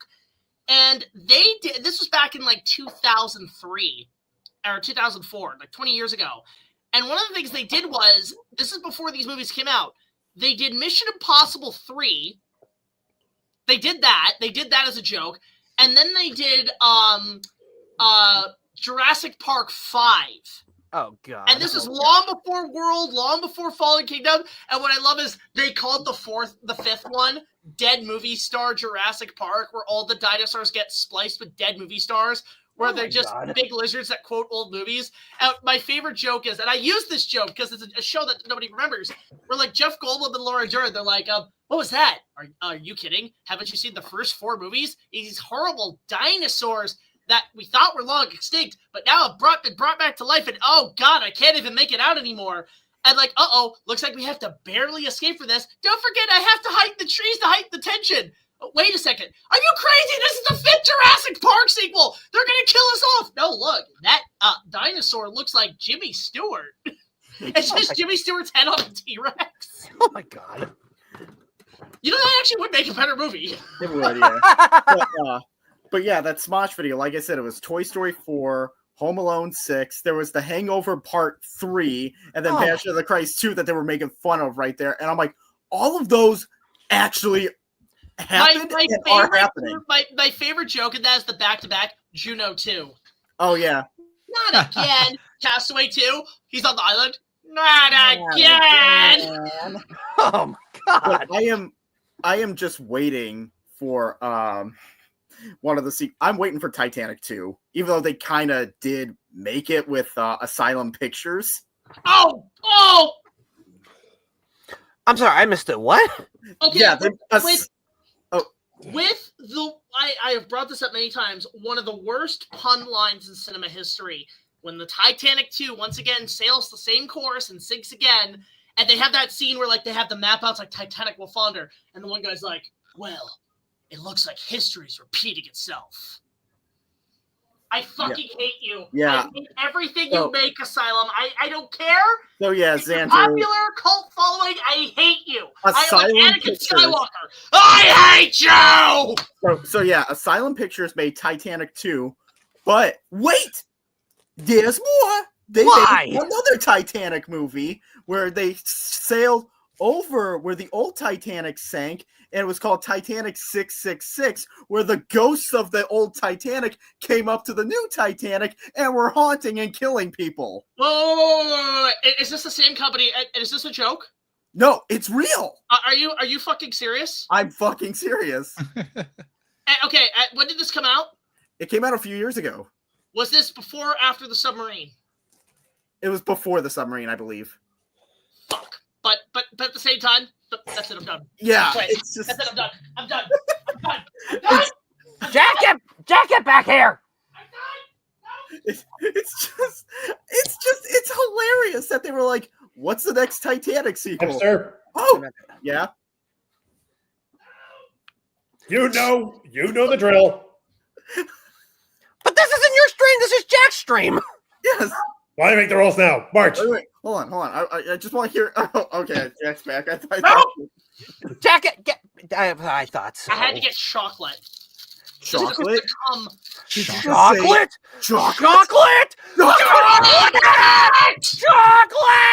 I'll stop now.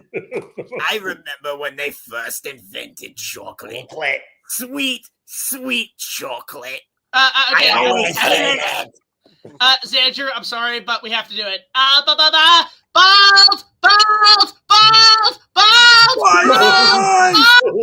eyes! I'm sorry, we're good. We're good. I know. I love that. Can we get like Xandrew Pirate? Hold on. God. No, actually, can we get that? That'd be kind of cool. He already has it. Oh shit. Well, yeah, Captain Don. Captain Don and the Mafia old pirate. Shay. Yeah. I just realized too. I look like one of the Eds with a jawbreaker in my mouth. And not to mention, there's a certain matchup between him and you know who. Oh, that's so good. Okay, good. So you are going to do that. That's good. Yeah, totally. I'm leaving it as is. I'm no spoilers. No spoilers. Spoiler. I didn't read your scripts, by the way. They're really good. Oh, thank you. I'm still working on script 9. 9? 9? I feel so bad for the Germans. How many people do you think go to Germany and actually just scream that? Probably too many. At that point, I'm sure the Germans would be like, "Shut up." No, it's the same. It's funny because apparently after South Park aired a certain episode, there were actually people who now go to China and they go to the Great Wall. They go, "Goddamn Hungarians! You break down my shitty wall! I was trying to do this, by the way, for Thumb Wars reenactment, where I was gonna be puppet, but I'm like, Okay, no, go ahead. Go okay, do it. Okay, so who's gonna be Luke? That's the question. I'll be Luke. Okay, Yes, so please. Who's there?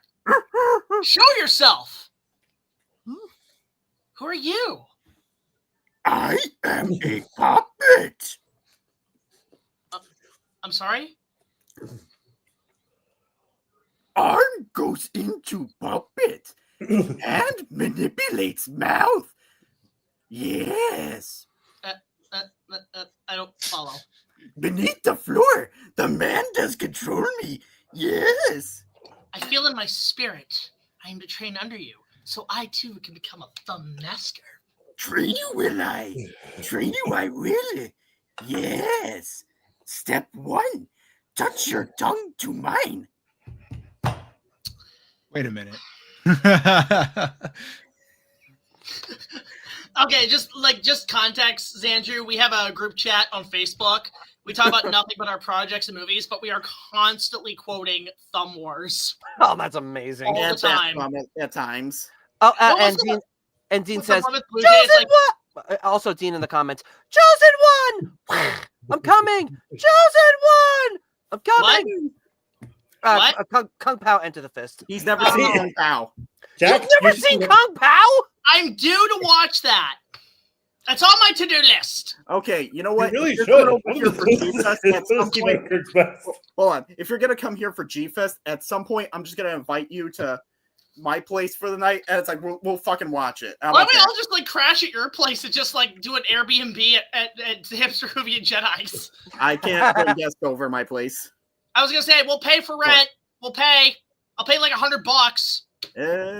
I don't know. $100? That's nothing. Well, it's like J. Jones ever said. How much you want for the camera? $100. $100. Films extra. Oh, speaking of cameras, you want to see what I got for Christmas? Ooh, new camera? Well, I got a new phone. I got a brand new phone, Samsung Oh, that's Galaxy. cool. Nice. It's a Polaroid. A smile, self-esteem, and oh yeah, a picture. Hey, look, a Polaroid. baby. Yeah. Gimme! All right, everybody, bring out your cats. It's time for breakfast.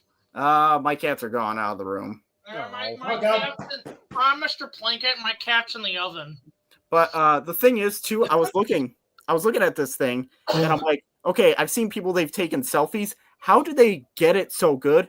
And I look, there's a little mirror right here. That's the selfie mode to make sure you're all in frame. I'm like, Oh, wow. that's smart. That is really smart. That's advanced for the time being, yeah. I know, yeah. So I'm like, that's cool. Plus, I don't have a cat, but I have this that my girlfriend gave me. That's adorable. Oh, wait a That's second. all I I heard a got. cat outside my door. Give me a second. That's all I got. I'm gonna turn on the fan. Come on. I miss doing these type of streams. I haven't done one of these in a while. Yeah. Because like half the time I've been either like editing or I built that Lego Jaws set, which by the way came out amazing. I would recommend getting that set. Ah, child, don't bite me. Don't bite me. Kitty, how old's the cat? My cat's not in the. It's not even my cat. You have a cat too? It's not my cat, so it'd be a little weird if I ran out there and grabbed him. Okay, why are all you? Okay, I have a question. Why are all you Americans cat people now? We're not. Because Cats are Simple. awesome. There's a reason for that, Xandrew. Cats are that- better that- than people. Jack said that, not me. No, I was gonna say here to quote James Rolfe. Here, make a movie about cat people. I'm We more of a had dog that. It person. didn't turn out well. Well, I did hear my cat, my one kitten, but I was looking and she was drinking out of the toilet and her fur felt a little wet. I'm like, I'm not picking it up anymore. Get the fuck away from me. Fuck, my cat's pooped again. My pussy's pooped again. Hey yo. Hey yo. But that's not where that comes out of. Well, the question is, how did it get there? Never say that sentence again. That sentence has never been uttered in history until Oh, today. wait. Sorry. My wife thought it was the vibrator. Oh, Goodbye, everybody. I don't think I've made Jack laugh this much since yesterday with that one Oh, okay. So I don't know if we should say it because I want to save it for the review. I was gonna ask. Yeah. Okay, Probably. you know what? I'll make it a little hint. So I've been working on little tweaks in my review for Revenge of the Sith. And I'm asking them, like, okay, well, what do you guys think of, like, the things, like, with the Darth Vader transformation? Like, do you think it was rushed? Do you think it was fine? And then what do you say, Hipster Movie and Jedi, when Palpatine's coming up with a name for Vader? Well, look, it was either Darth Vader or Darth Easy Bake Oven. I just had to think of whatever was on my mind right there. And then for some reason, Anakin said, I want to be called Darth Bobo. I said, get the fuck out there, Vader. I howled, and then I realized one thing I'm going to do. Y'all better not steal my idea, but basically when we see the construction of Vader, it's going to be like remixed with the old Easy Bake Oven commercials from the 70s. Really cooking with Easy Bake. And then, like you're just hearing the sound, and you just hear in the background Anakin going, ah! So I have, and then it's ironic because the Easy Bake thing I chose, it was actually a tie-in with M&M's. And when Revenge of the Sith came out, there was a tie-in with M&M's, and there's commercials where Darth Vader's interacting with the M&M's guys. I'm like, perfect! That's amazing. That's amazing. Okay, so don't steal the idea. Good to know. Remember to steal ideas. I'm putting the judgment on you. I'm taking you to court. I've got lawyers. I've got VTuber lawyers. Try me. I got to say, well, to be fair, Horribifuckus is still copyrighted. I just saw this and it made me think of something too because I got this back in September at my local comic book shop. It's a Funko Pop, the Headless Horseman from Ichabod Mr. Toad. Woo! They made that? Yeah, they made this back in September. That's actually really cool. Yeah, and I didn't know this one existed until I went to my comic book shop. I was like, oh, they made this guy too. Ichabod. Oh. You were saying, Brock? Well, since this guy down below mentioned it, I already had an idea for a joke. I feel like I had those newsreels on my show from time to time. Yeah. I think maybe someone's like doing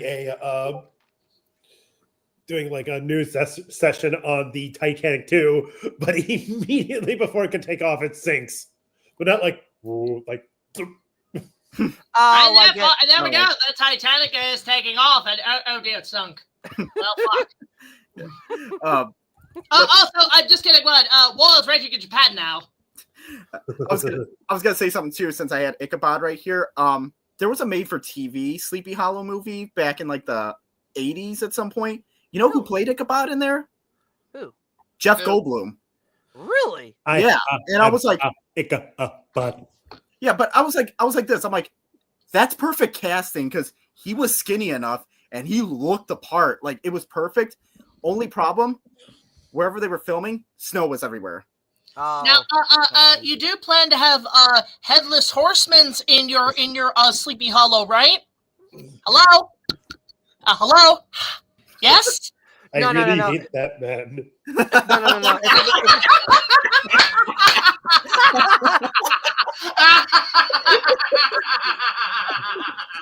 Oh god. Oh, Indy had a good joke on.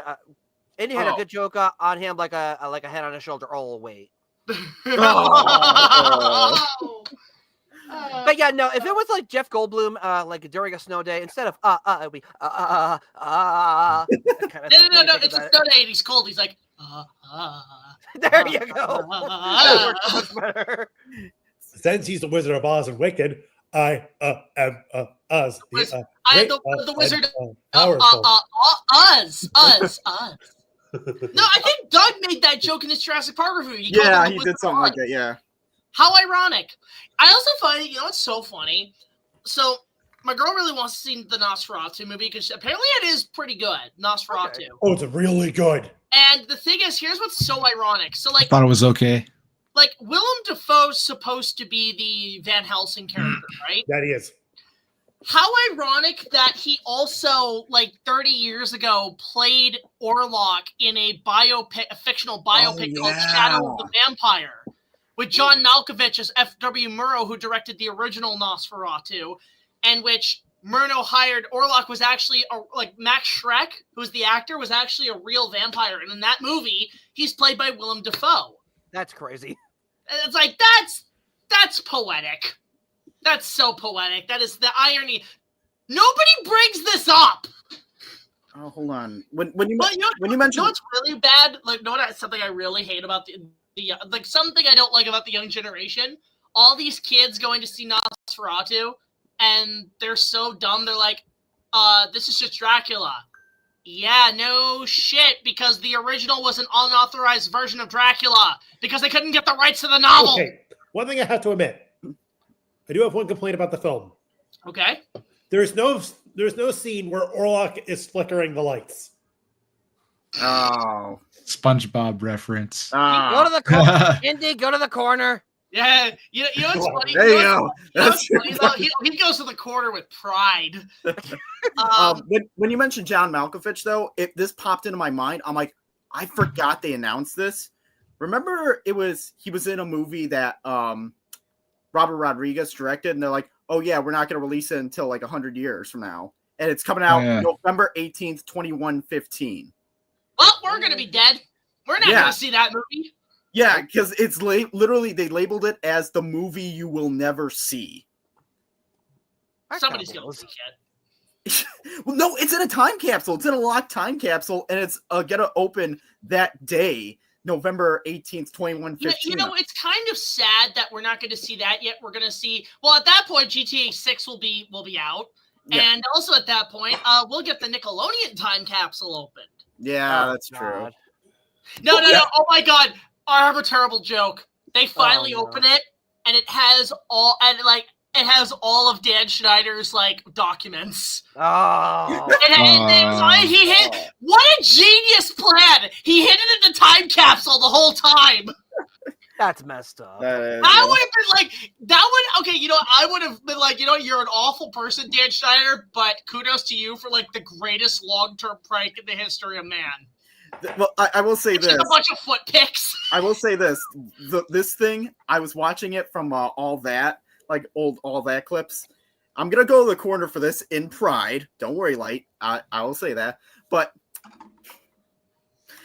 it was Pickle Boy. He's holding a bunch of pickles. It's stuff describing him. And it goes at one point, Pickle Boy likes to hurt and tease pickles. And I'm like, that aged like milk in the Sahara Desert. Just.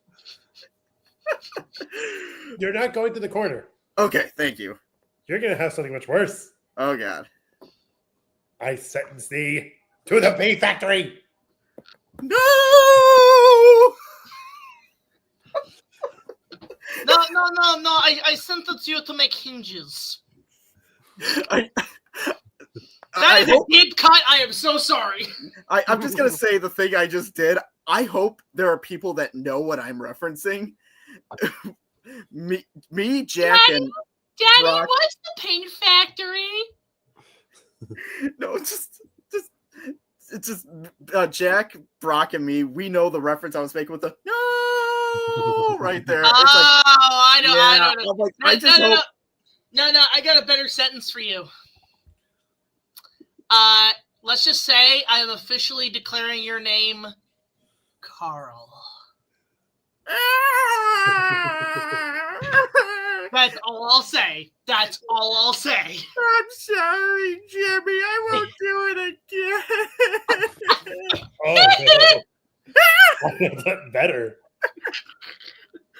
Oh, no, Xandrew. If you find out what it is, it's going to horrify you. It's going to scar you for life. Yeah. I've already been scarred by God knows how what. Like, what's one more later down the line? But anyway. Okay. Watch it later. Fine, I'll say it. Just go look up Carl Weezer, Michael Jackson, and that's all you need to know. Yes. Andrew, trust me. It's so bad. Oh, you think that's bad? Wait till you see a certain British movie. No, we're not. No, we will not acknowledge that social media website. What social media website? What, TikTok? No. I was referencing a The movie. British film that is named after a popular, the other Twitter. Oh. I'll say this. Okay, we know what it is. It's Threads. But you know what's so funny? I remember when Brad Jones got on that website and he says, "Yes, I will join the social media named after the 1984 TV movie classic." I'm like, all right, you dick. You dick. You dick. I'll just say, I met Brad Jones a few times. You have too, right, David? You met him a few times. Yeah, I met him a few times. Nice yeah, guy. He's a really Brad. nice guy, yeah. Really cool dude. Yeah. Yeah, I haven't watched much of his videos lately. I haven't had time, nor have I gotten any notification. I know he's doing I Know What You Did Last Summer. Okay. That's something he's going to review next, so... I think I've only seen that movie once. It was okay. I haven't seen it. I've only seen Scary Movie. Oh, you've only seen the Scary Movie bits. Okay. Yeah. Yeah. You know what? Oh. You know what? Oh, it's okay. I think he's coming back, but Okay. But I was watching Scary Movie in October because I'm like, I haven't seen it in a long time. It was so funny. There was one thing I was really laughing at, and my dad's like, "What?" I'm like, "Look at the background." Because when they're in the cafeteria talking, and in the background, the menu, it just says "same old shit."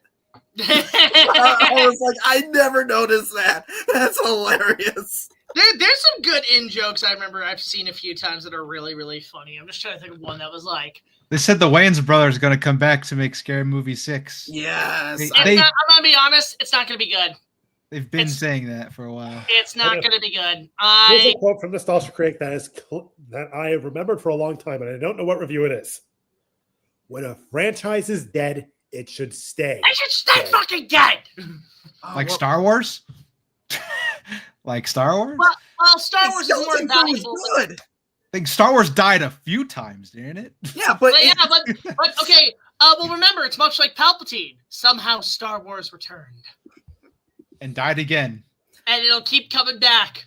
It's like nothing can stop it. He's like Star Wars is like a killer on a slasher series. He keeps coming back, sequel after sequel. And it gets worse each time. When are we gonna get the Star Wars Thorn trilogy? The Thrawn trilogy. We already had the Thorn trilogy, the sequel trilogy. Or when are we gonna get the when are we gonna get the H2O Star Wars trilogy? The Rob Zombie. Okay, Rob Zombie Star Wars sounds fucking amazing. Great. Okay, like can you imagine Rob Zombie making a Star Wars movie and it's like zombies and shit? Oh my god, please. That was Death Troopers, the original novel. Rob Zombie does the Darth Vader movie. No. Oh my god, you turned him into like Vader into a psycho violent killer. Oh my god, yes. No. Jack, do not make me send you to the corner. Just please don't put Padme just don't put Padme next to some weird white tauntaun or something. If you don't get that joke, that's because of Halloween 2, the mom with the horse. Star Wars needs its own Halloween 2018. It needs a Star Wars Halloween special. How have we not gotten that yet? I don't count Lego Star Wars. I got an idea for something like that. Also, Xandrew's back. Yay! I got an idea for like a horror themed Star Wars Halloween type special type thing. You have it where like a group of Jedi, they crash on a planet. They're trying to get a signal out, to try to get some help, and they're just waiting at this like abandoned like place or something like that, where it's like, okay, it's flickering lights and stuff. They're hearing stuff, and then some are like disappearing, and they're like, okay, so what do we do? Like, okay, just stay together. What's here? And then you just see like it's in the shadows. And then out of the blue, 4 lightsabers. It's Grievous just killing them all. And how he's doing that spider crab walk thing, like killing them. Oh my god, a Grievous horror movie, yes. Yes, that would be amazing. Well, we kind of got that in 2D Clone Wars. Yes, but do it in live action. Make it canon. It would work. When he kills the infamous Jedi Shaggy. I'm not kidding. One Jedi that looks like Shaggy, he's actually called Shaggy. Oh my god. He's the greatest Jedi master of all time. No, this is real. Wait, Cinematic Trash, have you not seen this shit? Hang on, I'm gonna pull this up right now. Oh my god, it's so funny. Hang on. I gotta look this up. Hang on.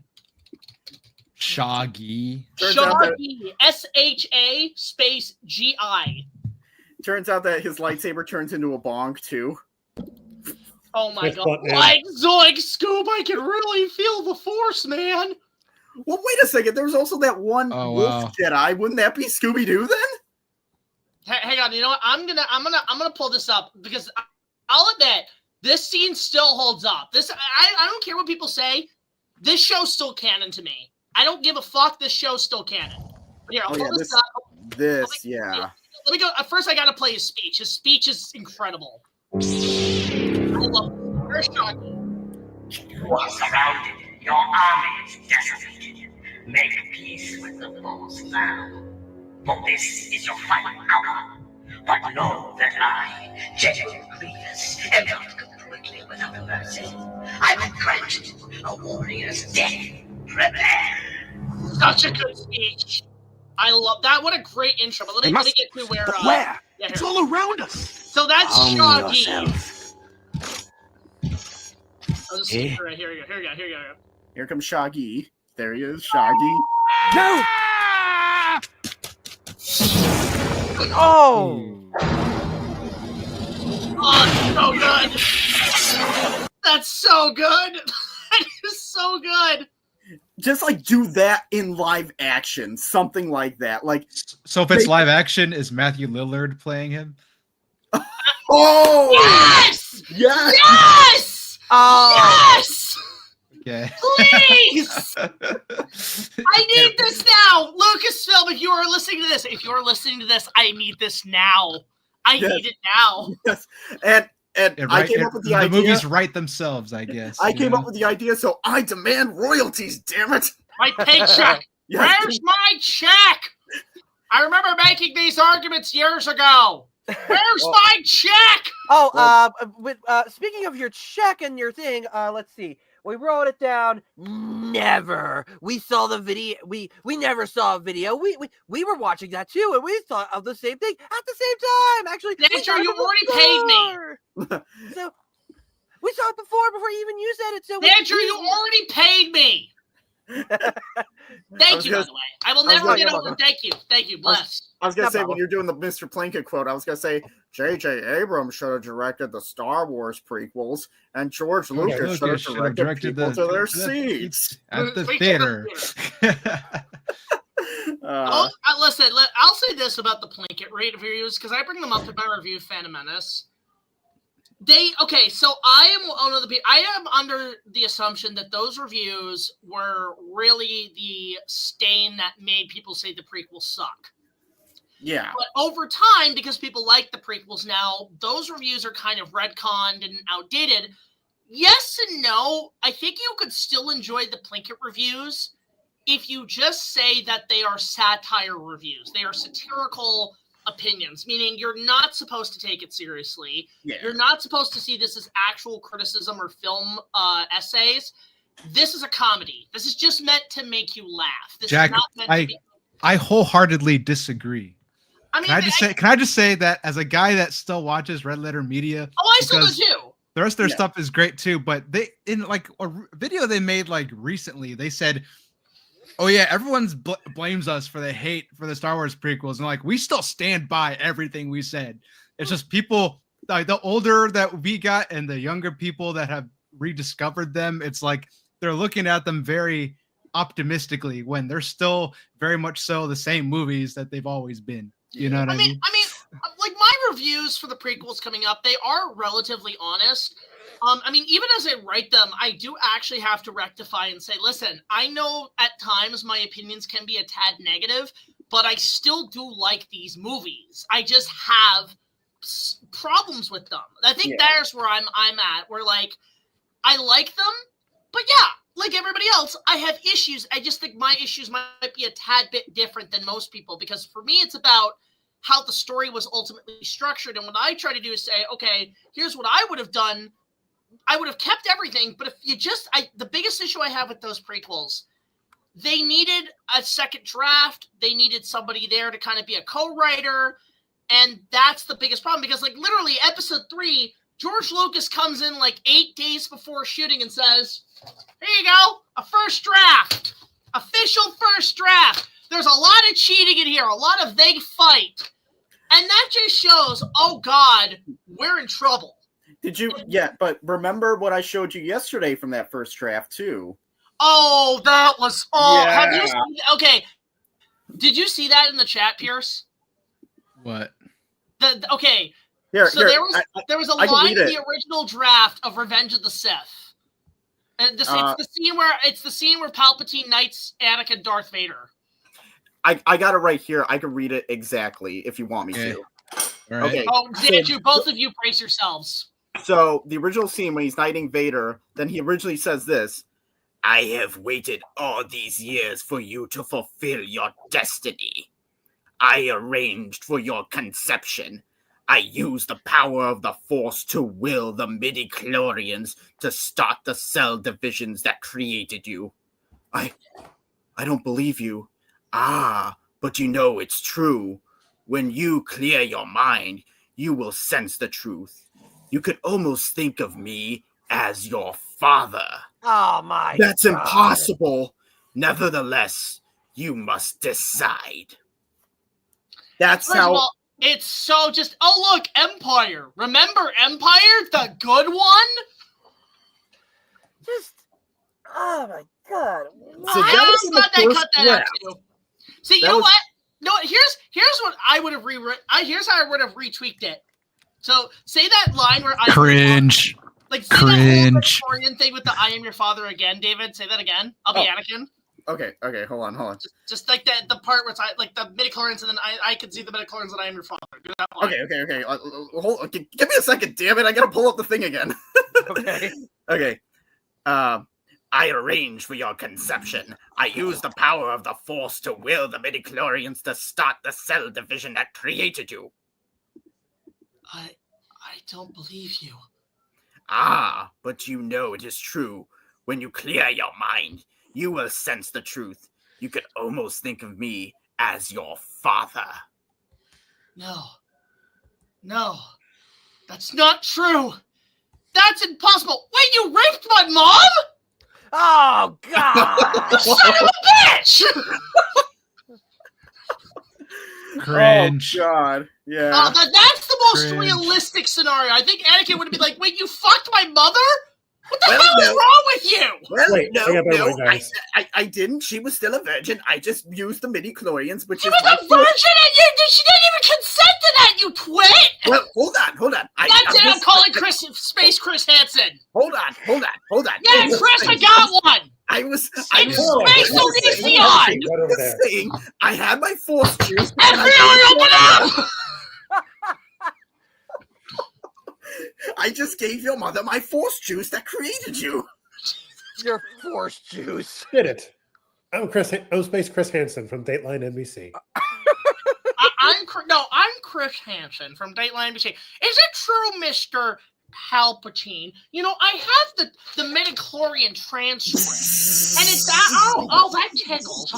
That tickles, Palpy. But it says here that she did not consent to you using the Force to have sex. The thing I have to say about that is, He just does that, and he goes, and he like flies, yeets out the window. And then he says the shooting star meme. Ding, ding, ding. No, what is he going? He's like, do it, do it. well, hold on. Well, Anakin, when I met your mother, that back on Tatooine, I was at the bar, and I said, "Hey, babe, why don't we?" Hey Jack, have you You made yourself again. ever watched the Boondocks? Okay. Yes, I love it, but we are not quoting that show Yeah, here. we're not. No. I remember one episode, and I'm like, we cannot say that here. We can't talk about we don't talk about Boondocks. Oh, come on. There's No, we don't talk about Boondocks. This is a Chris Hansen episode. Oh yeah, sometimes it's like I know who you are, Chris Hansen. Handsome. I know who you. That's what I said, Chris Hansen. I watch the show all the. No, that's Palpatine. Just me. No, he says that to Anakin. Now, listen up. I like you, and I want you. Now we can do this the easy way, or we can do this the hard way. The choice is yours. It's like, and Anakin's like, oh, I don't think you and I are doing anything, Palpatine. Oh, okay. I see you're doing things the hard way. And he does it, and Anakin's like, no! This is the darkest stream we've ever done. Darkest stream. Darkest stream. Darkest stream. Dark. Well, I mean, we are wearing black, so yeah, it is. Oh, it is dark. Wow. Oh, yeah. Okay.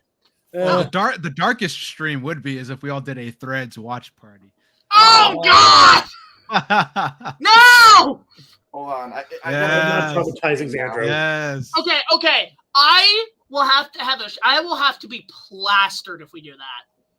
I will have to have a couple drinks. To do what now? A couple. Wait, have you never seen Threads, Andrew? I don't think I've ever heard of it, so I don't know. Oh my God! It's Batman! Please He comes to save us! Batman, kick Lightpost's ass before he ruins life for Xandrew by showing him Threads. Jack did it. I can't because my movie doesn't come out till 2027. Fuck! Damn you, Jim Warner! Damn you, David Zaslav!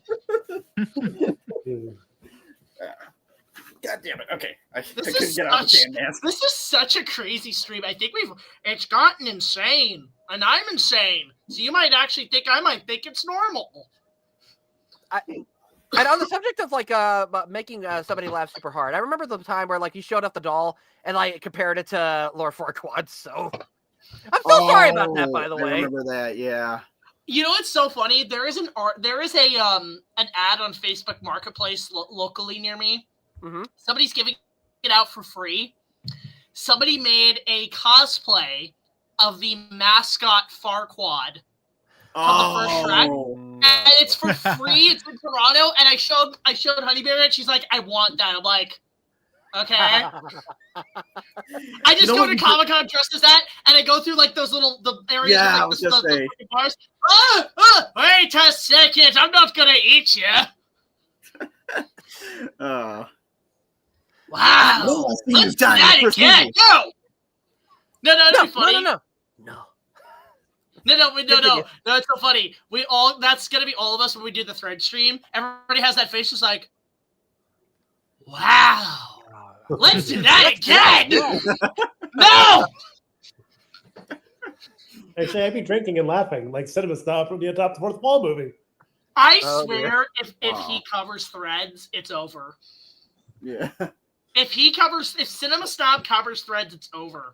I'm actually shocked that the Critical Drinker covered it. Did you see that, Brock? He actually covered it, Yep. Critical Drinker? Yeah, I'm not a fan of his work, but the fact that he has to review something as traumatizing and nightmare-inducing as that. He has some issues, but he has some good critical points. Like, there is some stuff, like, I saw his production hell on Jaws, and there was some stuff I'm like, wait, I didn't know that happened. What? So, like, apparently, like, I knew about, like, Spielberg left before the final shot. I had no clue the production was going to throw him in the water. Oh, whoa. Yeah, like, apparently when they were done the last shot. Oh, by the way, speaking of Jaws, JT is Reborn is here. Hello. Hey, Oh. hey everyone. Hey, I'm just leaving work now. Can you hear me okay? Yes, we can hear you. Yes. We were actually just talking about Jaws, and I didn't know that on the last shot, Spielberg left because the production crew was going to throw him in the water. Yes, exactly. And that's a tradition he's kept for every single movie. He's never there for the last shot. Yes, it is an interesting one. So basically, Jack from Hook is there, and he's telling the crew, "Throw him in the water, Dad." yes, exactly. Also, I'm saying hi to everybody. Like I said, who do we got in this thing? We got Brock. Is that Xandrew? Nice to see you again. What else we got? Pierce. And Pierce. Yep. We got Babyface Pierce now. Oh no! You had to mention it, Sean. No. Look, What? Babyface Pierce, he shaved his beard. Like, nobody's commented on it, I guess. Like, I was listening. I don't know. Oh, dude, now you can't cosplay Richard Dreyfuss. Oh. Hey, it'll grow back. It'll grow back. Yeah. It'll be back before you know it. Right. It's like Tim Allen and the Santa Claus. It just grows the same day. It grows so it's Homer fast. It's Homer Simpson when he shaves, it just immediately comes out like. By the way, I forgot to show Xandrew this. My thing that helps me save the universe. Oh, nice. Oh, And nice. for Sean, who can't see it, it is the Eye of Agamotto from Doctor Strange. Nice. Right. I got to focus on the road here. So, but like I now got the StreamYard app, so it's a lot better than just the browser. So, Well, I mean, Xandrew, I have the Orin. Oh, from Neverending Story. Cute. Yeah, actually, a fan in Switzerland made me a replica of the book.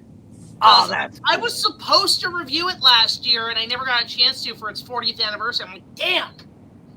Gotta make up for it this year. I mean, you know what's funny? I keep forgetting. Legend has its 40th anniversary this year. But you've already reviewed it, so you're good. Yeah, I was like, that was the 35th anniversary. So. Oh, guys, speaking of stories, want to hear one? Okay. I'm scared. Once upon a time, there was this lovely little town called Sheffield.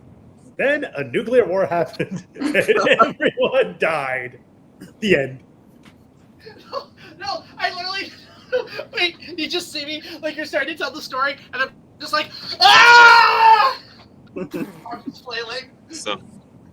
But yeah. So, anyways, I saw a new Peter Pan movie yesterday. It was not very good. Oh God! Neverland Nightmare. To quote John Tron on the last 20 years of Peter Pan movies, it's awful. It's all fucking awful. All of them, every single one of them sucks.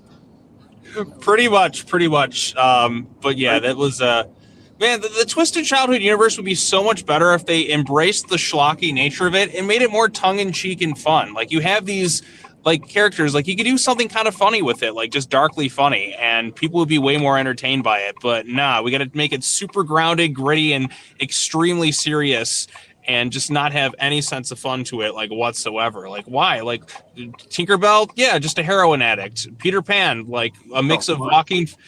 Peter Pan's a mix of Joaquin Phoenix's Joker, the grabber from the Black Phone, and Pennywise the Clown in this movie. Yeah, and he takes little boys to Neverland. Michael Jackson?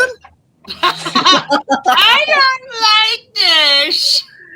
Yeah, let's take it like a step further than that stuff. But yeah, it was just like... It just wasn't very good. And like the first Winnie the Pooh Blood and Honey was really terrible. The second was actually okay, which was kind of surprising. Like way better than I expected it to be. So they did improve that way, but this one is just like, what are we doing here? Like, it starts out kind of creepy. Like, I mean, there's some things I didn't expect to see. Like, I didn't expect to see full frontal Peter Pan in this movie, but alas, it was there. And then it just, like, the editing's kind of a mess too. Just the way it kind of like starts out one way, like, so like you have Wendy Darling, who's like kind of the lead girl, and you have Michael and John. John's such a non-character in the movie, like I don't even know why he's even in there. And then like Michael gets kidnapped, but it makes no sense whatsoever because like she's there to pick him up from school. Like her boyfriend shows up to talk to her for 1 second. Like Michael clearly saw the boyfriend there, and like even like it was like, hey, how's it going? And then all of a sudden it's like he's just riding his bike home. Like, why didn't he just go with his sister? But then she's like, I waited for him, but then I got distracted. I'm like, why didn't he just go with you? Like, is it the same day or is it a separate day? Like, the editing is such a mess because it's like you never know exactly where you're at with the movie. And it's like, even towards the end of the film too, like, I'm like, is this a flashback we're in now? Because like the characters went through should have some severe scars, but they don't seem to in this scene. But then it's not a flashback. It's set after like all the crazy stuff just went down. And I'm like, what is going on? So, yeah. Sean, I've had an epiphany about this piece of shit movie. What? My life is over. That's exactly how I felt. Like, you know what's funny is like I posted online. You have to see the line, Sean. It's like, my life is over. Oh, no, don't stop that again. And then you have to say, does that mean you lost your appetite? Oh, yeah, does that mean you lost your appetite? I'm sorry, I'm like driving and... Yes. Goodbye. Why don't we just play on the... But why not just play with the ship and kill some lost boys? No stopping me this time, Sean. This is it. Don't make a move, Sean. Not a step. My finger's on my finger trigger. Don't try to stop me, Sean. Oh, not again. Here's a better idea. Not again. This is it. Don't try to stop me this time, Sean. Don't try to stop me this time, Sean. Don't you dare try to stop me this time, Sean. Try to stop me. Sean, you better get up out of your car. Get over here, Sean. Stop, Sean. This is not a joke. They keep making crap Peter Pan movies. I'm committing film suicide. Don't ever frighten me like that again. I'm sorry. What are you, How's it feel? kind of a film sadist? I'm sorry. No. How does it feel now? To die. Oh, no, blah, blah, blah. Something like that. Stop that. The studio said we can't do that. Yes. Copyright. What a great movie. But, like, we haven't had... Have Xandrew, have you heard the story that apparently Bob Hoskins and Dustin Hoffman were going to deliberately make it like a gay couple? I did. Like, Yeah. I didn't know about that. No, but you can't do that. You can't do that. Yeah. I learned that via your review, so I wasn't aware. Like, Bad homo, Peter. By the way, this is something I found out too, because I didn't find out when I was watching the first episode of Skeleton Crew, because the robot that's on the old pirate ship that was destroyed, he's like, my name is SM33, and I was like, I didn't get it until somebody said it. They were like, oh, it's me. Bad form, Lucasfilm! Bad form! I'm like, that's actually kind of clever. Although, to be fair, better Peter Pan movie than whatever Sean saw. Yeah, like, I mean, it just, what the fuck, man? What are we doing? Like, just... Sean's sitting in the theater like, no, stop it! You know what's funny, Jack? I tweeted, like, me after seeing Peter Pan's Neverland Nightmare. It's that scene where he's like, Hook is just like, I hate Peter Pan. I hate Peter Pan! Yes, and I had the image of the movie on there, and the fucking official account retweeted me.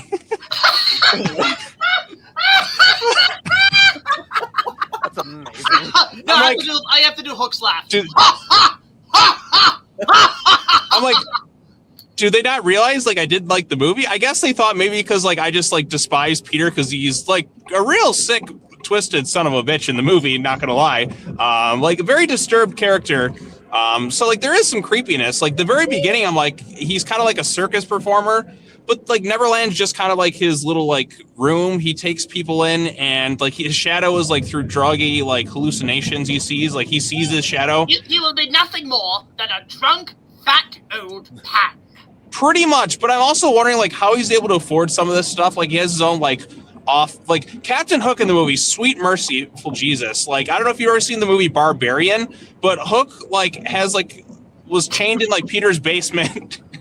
And looks like that deformed person, like, creature thing from, like, Barbarian. And is, like, chained. This is my reaction to this piece of pixelated pixie dust shit, Smee. Not just me in the theater. No, I just love your immediate reaction to the theater. I just imagine you going, bad form! Bad form! Pretty much. Now, before the movie started, they did show a sneak peek at their upcoming Bambi horror film. Like, I laughed really hard. It was like Bambi bites some guy's head off, and I'm like, okay, this actually is kind of funny. Like, just make the movies, like, schlocky like that. Bambi's like, what? Like, the person who he beds, like, what did I do to you?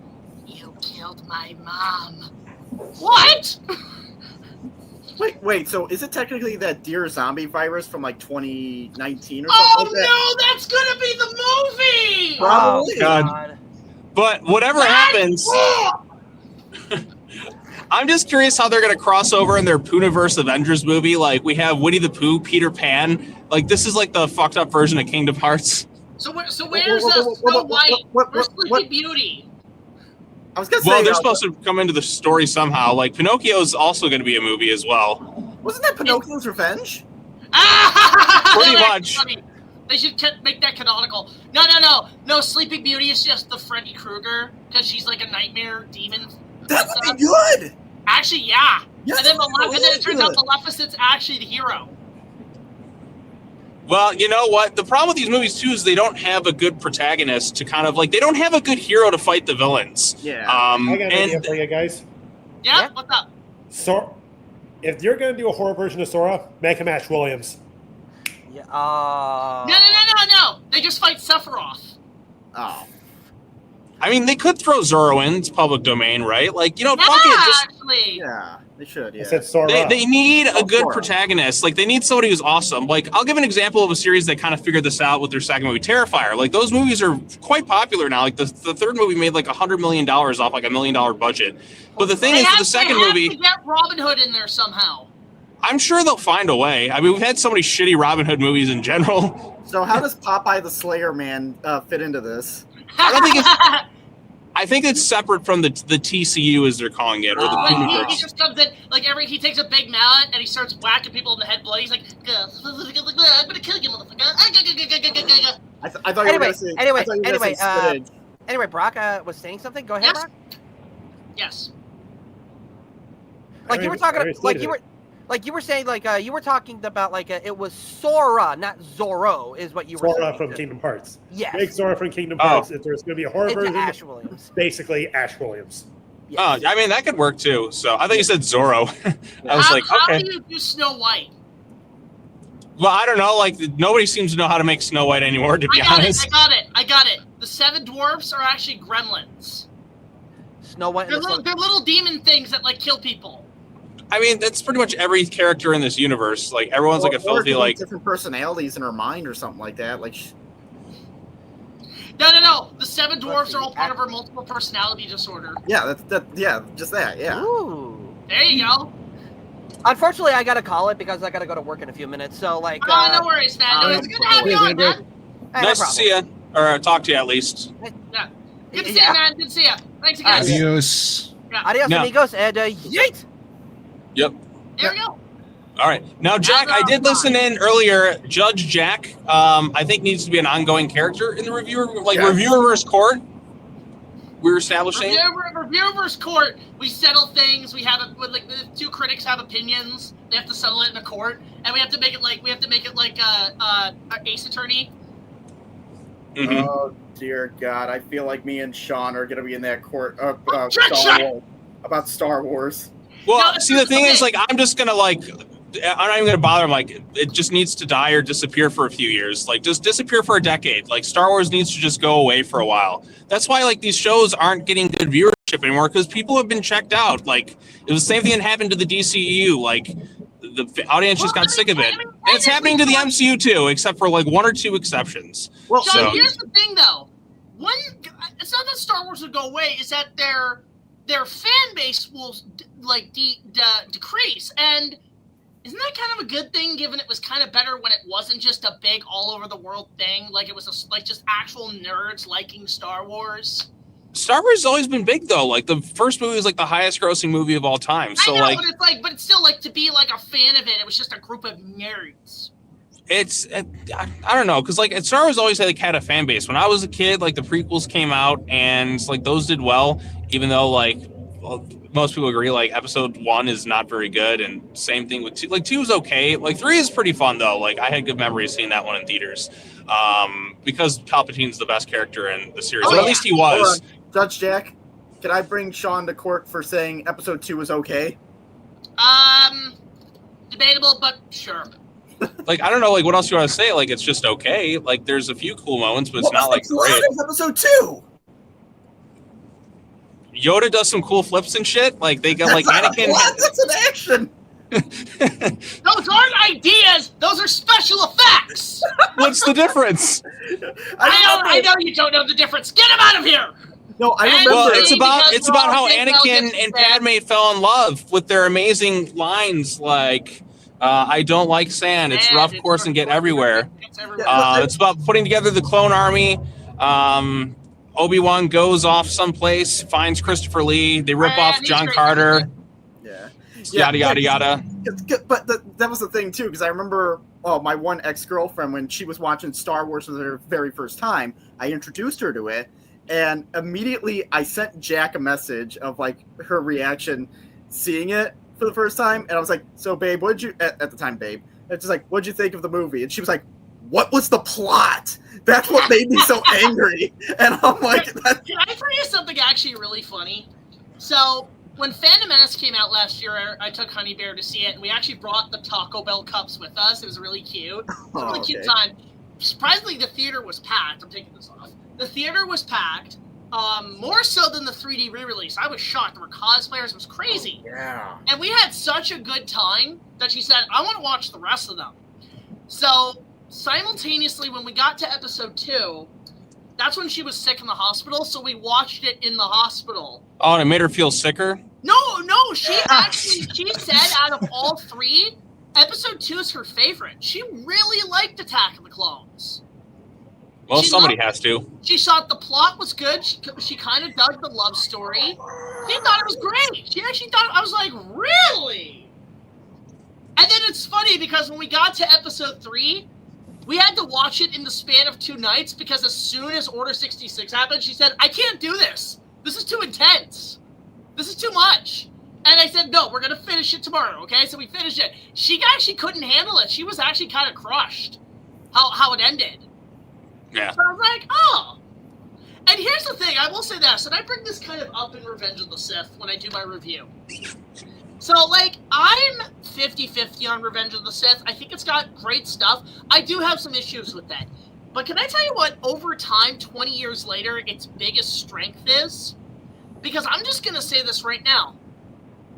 I think Revenge of the Sith has the better plot twists than Empire Strikes Back. No, I will actually stand by that because, listen, everybody knows the whole I am your father thing. It's an iconic Star Wars moment, right? It's more iconic than using the Force. But what I find interesting is I look at reactions, like different reactions from people who are seeing Empire for the first time or Revenge of the Sith for the first time. And I found there is better shocks and reactions from watching the prequels first than there is the original trilogy. Well, because if you're starting with the prequel trilogy, you already know, like, Darth Vader's, like, here's what's crazy. Some people who have never seen Star Wars do not know that Anakin is Darth Vader. They don't know. Well, it's shocking how many people don't know. I remember there was one guy who had never seen Star Wars in his whole life. He knows about it. He's just never seen it. And he knows about Darth Vader, and he's like, oh, okay, I don't know when Darth Vader's going to show up. But and I've seen, like, a woman react to it and other people react to it. When he's knighted Darth Vader, because first of all, the shock of him betraying, they're like, no, Anakin, what are you doing? What are you doing? And then when they realize he's Darth Vader, he's like, wait. He's Darth Vader? What? Like, that's like a bigger shock than I am your father. Like, it gets a bigger reaction. But then you go into the ending. Because here's the thing, if you watch 1 through 3 first, and Padme says, oh, Annie, I'm pregnant. Because not only do you not know Anakin's going to be Vader, you don't know that Luke and Leia are twins. Like, twins, Basil, twins. So the thing is that in the first scene, in episode 3, she says she's pregnant with one child, and that's what you're expecting. And then when they say she's carrying twins, then you see people go, oh, wait, there's 2 kids? And then when Luke's born, they're like, oh, okay, I know that. But then when she says Leia, people are like, oh my god, they're twins! What? So it's like a double twist for them. And I find there is better reactions to that twist, to that, than there is Empire.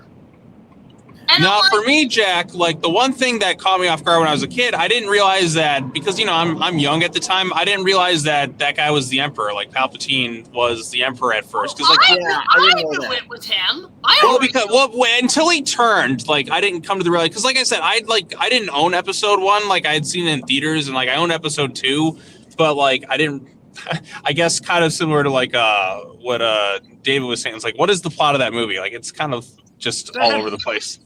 But like, I didn't realize it until like later on. That was like, oh my god, I didn't realize it was him. But I'm like, it felt like him. But it's like, as soon as he turned, I'm like, oh, now I'm putting it together. But like everything else, I did. But again, I was a kid when those movies came out, so a lot of it, trying to put it like together. But I mean, I have got fond memories of seeing Revenge of the Sith. Like that's the one I really like enjoyed. Well, you know how I found out that? Because, I was gonna say. Oh, go ahead, David. Go ahead. I was gonna say, you know how I found out that Palpatine was Darth Sidious?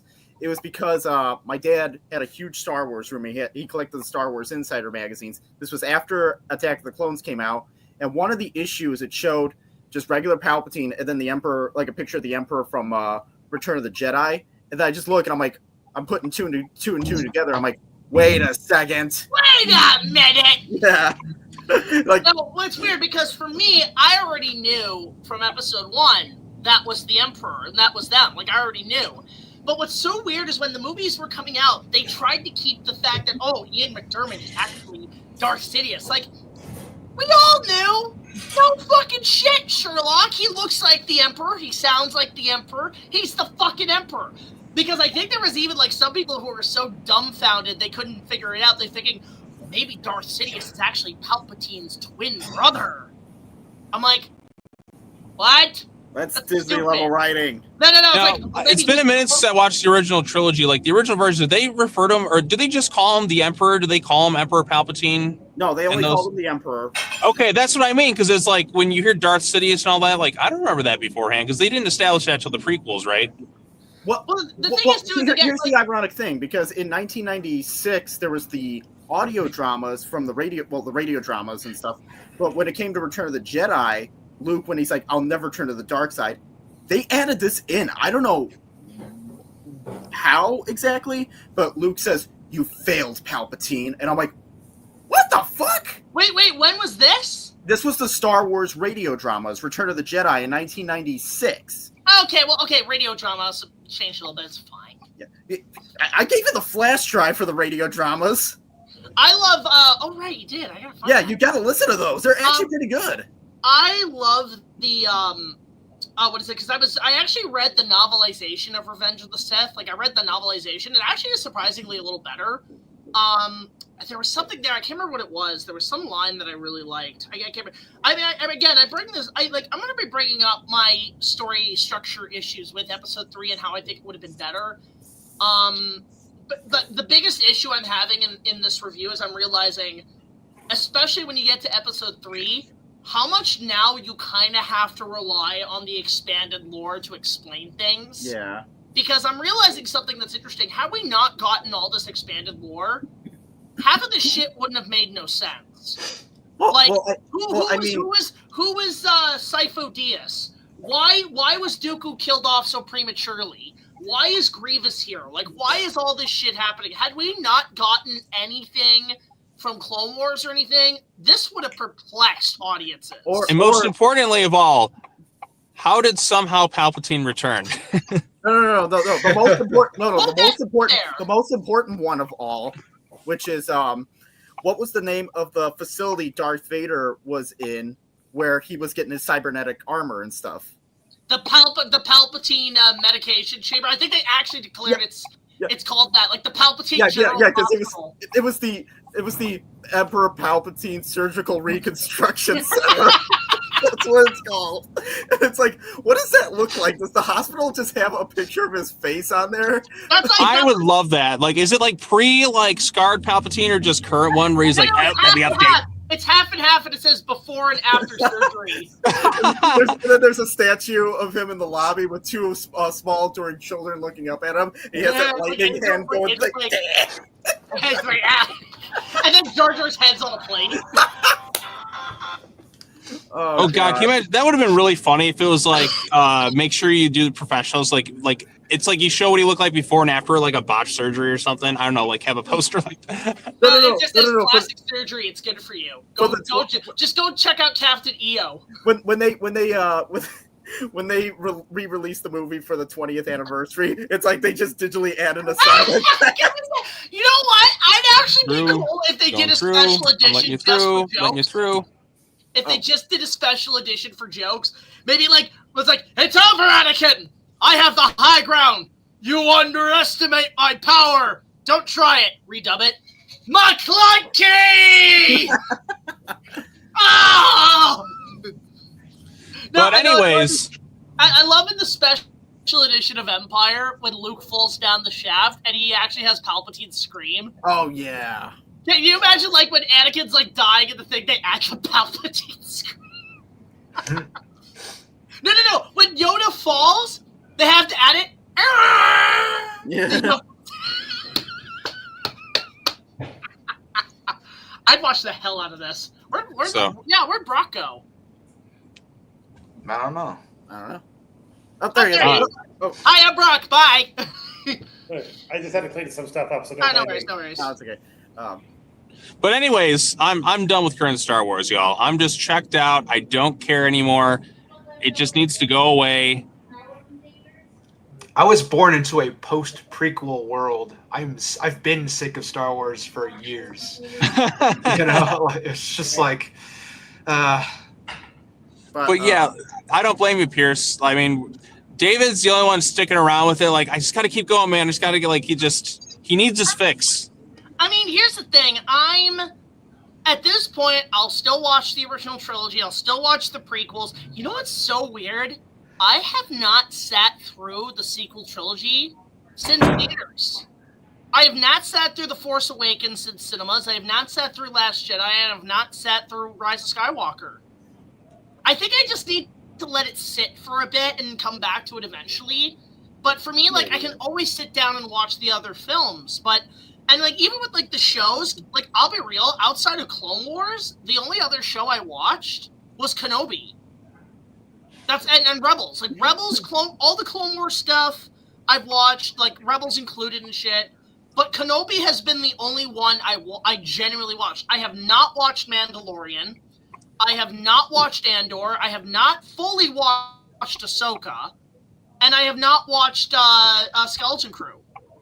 Am I missing any? Boba Fett? So many. I haven't watched that either. Everyone seems to forget about Book of Boba Fett. I'm like, I get it. It was an okay show, but it's just, yeah. But like I said from when I entered the stream, Skeleton Crew, honestly, it's a fun show. It's a fun show. The problem is, I've seen the ratings are not there, and I'm like, because people are sick of Star Wars right now. They ran into the ground. You've lost the trust of your audience. What it is that people are like, fuck this shit, just give me Andor Season 2 because Andor is what I want. Zack Snyder's Star Wars. Probably not going to do well. It's not. Well, he did that. It's called Rebel Moon, and it sucked. Oh, yeah, Rebel Moon did suck. What? Yeah. All right, I forgot that was a thing that existed because Zack Snyder couldn't make a Star Wars movie to save his life. I will admit this. Yeah, and you know what? Lucasfilm greenlits a lot of crap. When you watch Rebel Moon, you're kind of like, okay, I can see what, it had to be that bad for them to pass on it because like Rebel Moon was just so damn boring. And then they have the even longer director's cut. There's so much fucking slow motion. Like I think there's a funny video by like Moist Critical, like Penguin Zero. He times all the slow motion in Rebel Moon. It's like a good like 30% movie. Can I say it's so excessive? Like. I want, here's 4 Star Wars projects that I actually would want to see happen. Because it's some of them I agree with the usual suspect. I want a pod race movie. But you know what? I'll even say it. It's, call me cliche. Get the guys who did Fast and Furious and make a pod race movie. Boo. I don't care. Yeah, Just boo. make or get somebody. Second of all, family. It's all about family. You know what? Fast and Furious. Get Vin Diesel in there. Get Vin Diesel. I don't care. Just get Vin Diesel and get him to be a Star Wars character. He's a young Anakin. Oh, and Vin Skywalker. Diesel's ego doesn't allow him to lose a fight, so like he's just gonna win every battle or something. So like, there's no point. The other thing I want, and it's something that they were gonna do. I don't know if it's on hold or not. I want my Rogue Squadron movie. Oh no, that's good. That's canned. Patty Jenkins ain't gonna make that movie. No, just like Rian Johnson's Star Wars trilogy he was supposed to make. Guess what? People hate The Last Jedi. It's never gonna happen. Patty Jenkins is too busy making that live-action Lego movie. Bullshit. Remember, they announced she was doing a live-action Lego movie. Or How something the fuck do you make it? How? The Lego movie already has live-action elements to it. There's no fucking point. There is a live-action Lego movie. It's called the Laid Go movie. It's a porno spoof. Oh God, I don't want to know. Okay. Jack is the connoisseur of live action. Well, thank you, cinema snob. Thank you, cinema snob. But here's the thing. So the thing is that with the Rogue Squadron movie, you know what you do? Top Gun Maverick it. Give me Top Gun Maverick in space. That's all I want. Well, here's the thing. In fact, Tom Cruise, get on the shit. Be no. Tom Cruise will actually film in space. No, Tom Cruise. But here's the one thing though. Even though it's like Rogue Squadron, if it was made, if it sucked or whatever, I don't care because you know what that would happen? They would be like for like gaming consoles and stuff, Rogue Squadron trilogy remastered. That's what they would do. And I'd be like, I don't care how bad the movie is or whatever. I just want the Rogue Squadron trilogy remastered so I can play it on current game consoles. Actually, I have a brilliant idea. Do 2 Star Wars movies, same story, from 2 different points of view. Star Wars X-Wing and Star Wars TIE Fighter. Make it. Hey, I got a better idea. No more fucking Star Wars. Let it fucking die. Okay, Sean, we're having Star Wars talk right now. X-Wing, make it about an X-Wing pilot. Make it about a TIE Fighter pilot. Best part, they're brothers, and they're both on opposite sides of the war. and we see them from both points of view, where we have to decide which side do we think is like more justified. I'm on the side of turn off the fucking TV, so I don't have to watch any more Star All Wars stuff. right, all right. Go back to the Kaiju Guard, Kirk. I'm on my way. But Star Wars that needs like a singular movie, not a show. It needs a movie about a brand new character from a brand new planet, and it needs to be disconnected from as much as possible. It just well, that's what our trilogy is kind of for. New characters in the, Well, that's what we got. Skeleton Crew does. But Skeleton Crew is still part of the it's post Jedi, right? Yeah, it is, but it's still its own thing. If you watch it, it's still its own thing. There's like really no connections. Like there's no characters from any of the shows, any of the movies, anything in there. It's just its own thing. How many no references? Like no callbacks, no remember? Well, I mean, besides the holiday special hologram and the Ewok movie character, and Captain EO. Captain EO, yeah. Then the Ark of the Covenant. There's no stormtroopers. No stormtroopers. Well, there's X-wings in there, but that sounds like too many references. There needs to be nothing. It needs to be the blankest slate ever. At this point, I will just take Mr. Plankett's idea of a Jabba the Hutt movie about weight loss. I will actually watch it. And it sucks the director of Super Size Me is dead, because he would have directed that perfectly. Super Hut Me. Jabba Hut Me. But anyways, fellas, I gotta get going. I may jump. I don't know. I don't know how much longer you're gonna be on, but I'm just getting back home, so I gotta put stuff away and all that. I'm probably gonna call it soon. So this is just a good stream just to do on a Wednesday. But it was good to have you, Sean. Thank you, fellas. Good to see you all. Like now I can actually see you all on screen. Chat, hope you're all doing well. Hope everyone's having a perfect day today. Like it was a pretty wacky, crazy, chaotic one, to a little bit work-wise, and I guess real life stuff, right, Jack? Yeah, I'm just trying to keep everybody entertained and positive, because it has been, this year has not a good start. No. Ref, time out. Yes, I know. YouTube demonetized my channel, which is bullshit. Oh, and then fucking RaisorBlade, his channel got hacked again. Just a bunch of crap. And the thing is, I posted a silly meme gag thing. I just said I didn't monetize it at all. But it's apparently that's just not enough. You need to do way more editing. I just put a little caption, me preparing for 2025. I posted at the TikTok, which is getting banned too. And then just on Insta and all that stuff, just as a funny gag. And then it's we're demonetizing your entire channel. What? I'm this is just a simple gag. It wasn't even monetized. You're going to demonetize the whole channel for that? What kind of crap is this? So I got to reapply in April, because I took it down thinking that would fix it. We're oh, well, you can't appeal if you've taken stuff down. Suck my cock, YouTube. But Sean, just go to Red Note. Everybody's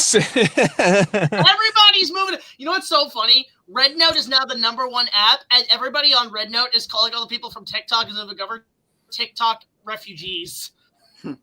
Oh, they're saying some foul things, I guess, from what I'm hearing. But I'm not going on Red Note. Fuck that. Bring back Vine. Yes! Remember Tout? Nobody remembers Tout. Touted out. Ask Jeeves. No, fuck that. Bring back AOL. Bring back MySpace. MySpace Tom was there for us. No. No, fuck it. No, the ultimate. Because it shut down last year. Fuck it. Guys, we're moving back to channelawesome.com. Let's go. We're going back to Channel Awesome. Yes. But anyways, glasses.com. All the memories. But anyways, I gotta get going. Thanks for having me on, fellas. Hope you're all doing well. I guess in terms of things got to plug, you guys can check out my Peter Man's Neverland Nightmare after the movie, back to after the movies this year. For the channel, like I said, a lot of things I want to kind of get done. Got to re-up my hours again, get the monetization back. But it just pissed me off, so it motivates me more to do more stuff. So, and I know you spoke about Jaws earlier. That's a big series I want to cover this year on the channel. So, but the next big written review will be out on Valentine's Day. So, look forward to all that stuff. But anyways, good to see you, Piers. Good to see you, Brock. Good to see you, David, and good to see you, Jack. And have a nice day. You too, man. Good form. Bye-bye. All right, yeah, guys, I am gonna probably call it early because Yeah, I gotta get going here. So, fine. but before we do, Light Post, wanted to say something. It sounds like you were waiting to say something. I was going to say I got to get going too. No worries. Okay, so I think we're gonna call it. So it was good having you, man. So you want to plug yourself in? Go ahead. Yep. As you know, I'm Light Post Films, the home of Fandemic, Unscripted, Unhinged, and Uncut, Official Palooza, and Movie Review 30, which is making a comeback this year. I have plenty of projects in the works, and hopefully a short film, keyword hopefully. So just be sure to subscribe to my channel, and hopefully you'll see a lot of stuff along the way. Awesome. Fantastic. Good to have you here, man. It was a fun stream. Cinematic Trash, go ahead. Black screen of death. Well, I, of course, am Cinematic Trash. You can sub to the channel, Cinematic Trash, if your heart desires. I don't really upload much anymore, but, you know, I've kind of moved on to other things in life, you know what I mean? I haven't quit YouTube entirely, but, you know, I'm just trying new things out, you know what I mean? All right. Yeah, hey, well, we're looking forward to seeing you down the line 2025, hopefully. Yeah, of course. And HWJ. I am Puppet. No, I'm just kidding. I'm sorry. Anyways, I'm the Hipster Whovian Jedi. Very soon, gonna be looking to get in a Pinnacle and start my movie reviews very soon. Yeah, just subscribe to Hipster Whovian Jedi. There'll be updates on the channel and see where the future takes me. Hopefully, because this year is not a good start, but I'm like, let's just hope it gets better. All right, and also my girlfriend says she likes the Yoda hat. Thank you. All right. Well, with that said, we're gonna call it a night. It's been a long stream. It's something we wanted to get out for you guys because I'm trying to make Wednesdays live streams again. But really appreciate everybody coming in tonight. Hipster Whovian Jedi, Light Post Films, Cinematic Trash, Xandrew Productions, JC's Reborn. Everybody who came in tonight has been amazing. We'll try to keep these up. I don't know what I'm doing next week. I still have some Lego sets I want to build. In fact, I can show one quickly to Hipster before I go that I want to build. I have not built this in a while, and it's vintage. Oh, I remember that. I got this one, and I have the original Egyptian thing with the ark. The original. Oh, nice. Yeah. So I might rebuild these. I don't know, but that's something I'm thinking about doing. But again, you gotta appreciate. Get me hold on. You gotta get me on that live stream when you do the Will of Souls from Raiders of the Lost Ark, with the Ark. Yeah, do you have the new one? That one is the very first Lego Indiana Jones set I ever got. So nice. that's a yeah. So He's you got yeah. Nice. So I love how there's like a 3PO R2 reference in the Egyptian things. Oh yeah, I remember that. Yeah. Wait, hang on. Does the ears move on that thing? A little bit, yeah. When I. Oh my god, that is so cool. Where did you get that? Box Lunch. Is it widely available? Yeah, I think you could look it up on boxlunch.com. Maybe it'll be there. Please link me to that. I think I might get that for Honey Bear. I thought so, yeah. Gotta do the laugh. All right, I'm out here, folks. Thanks for having me on. Thanks for having guys come on. Thank you so much for coming in, guys. And of course, on our end, BigJackFilms, go to patreon.com/BigJackFilms. You can find me there. On top of that, tune in Friday. You're going to get another remastered episode because copyright's a bitch. My hair is a bitch. I'm going to be reposting my Jaws the Revenge review Friday. And that's something to look forward to. We got a couple of reruns right now just because, it gives me time to write the script. What? Why copyright Jaws the Revenge? Because I guess it's still a very protective piece of property. Why? I don't know. David. But that's coming out, and then there's going to be more every Friday. But really appreciate everybody coming in today. So until the next video, guys, like, comment, subscribe. We'll see you guys later. BigJackFilms. And everybody here in the stream, in the chat tonight, signing off for now. Have a great night, and enjoy the day. And just remember, listen, things are pretty rough, but focus on yourselves. Yep. Not the rest of the world. The rest of the world can suck a dick. Yep. That's all I got today, guys. Take it easy and have a good night. Later. See ya.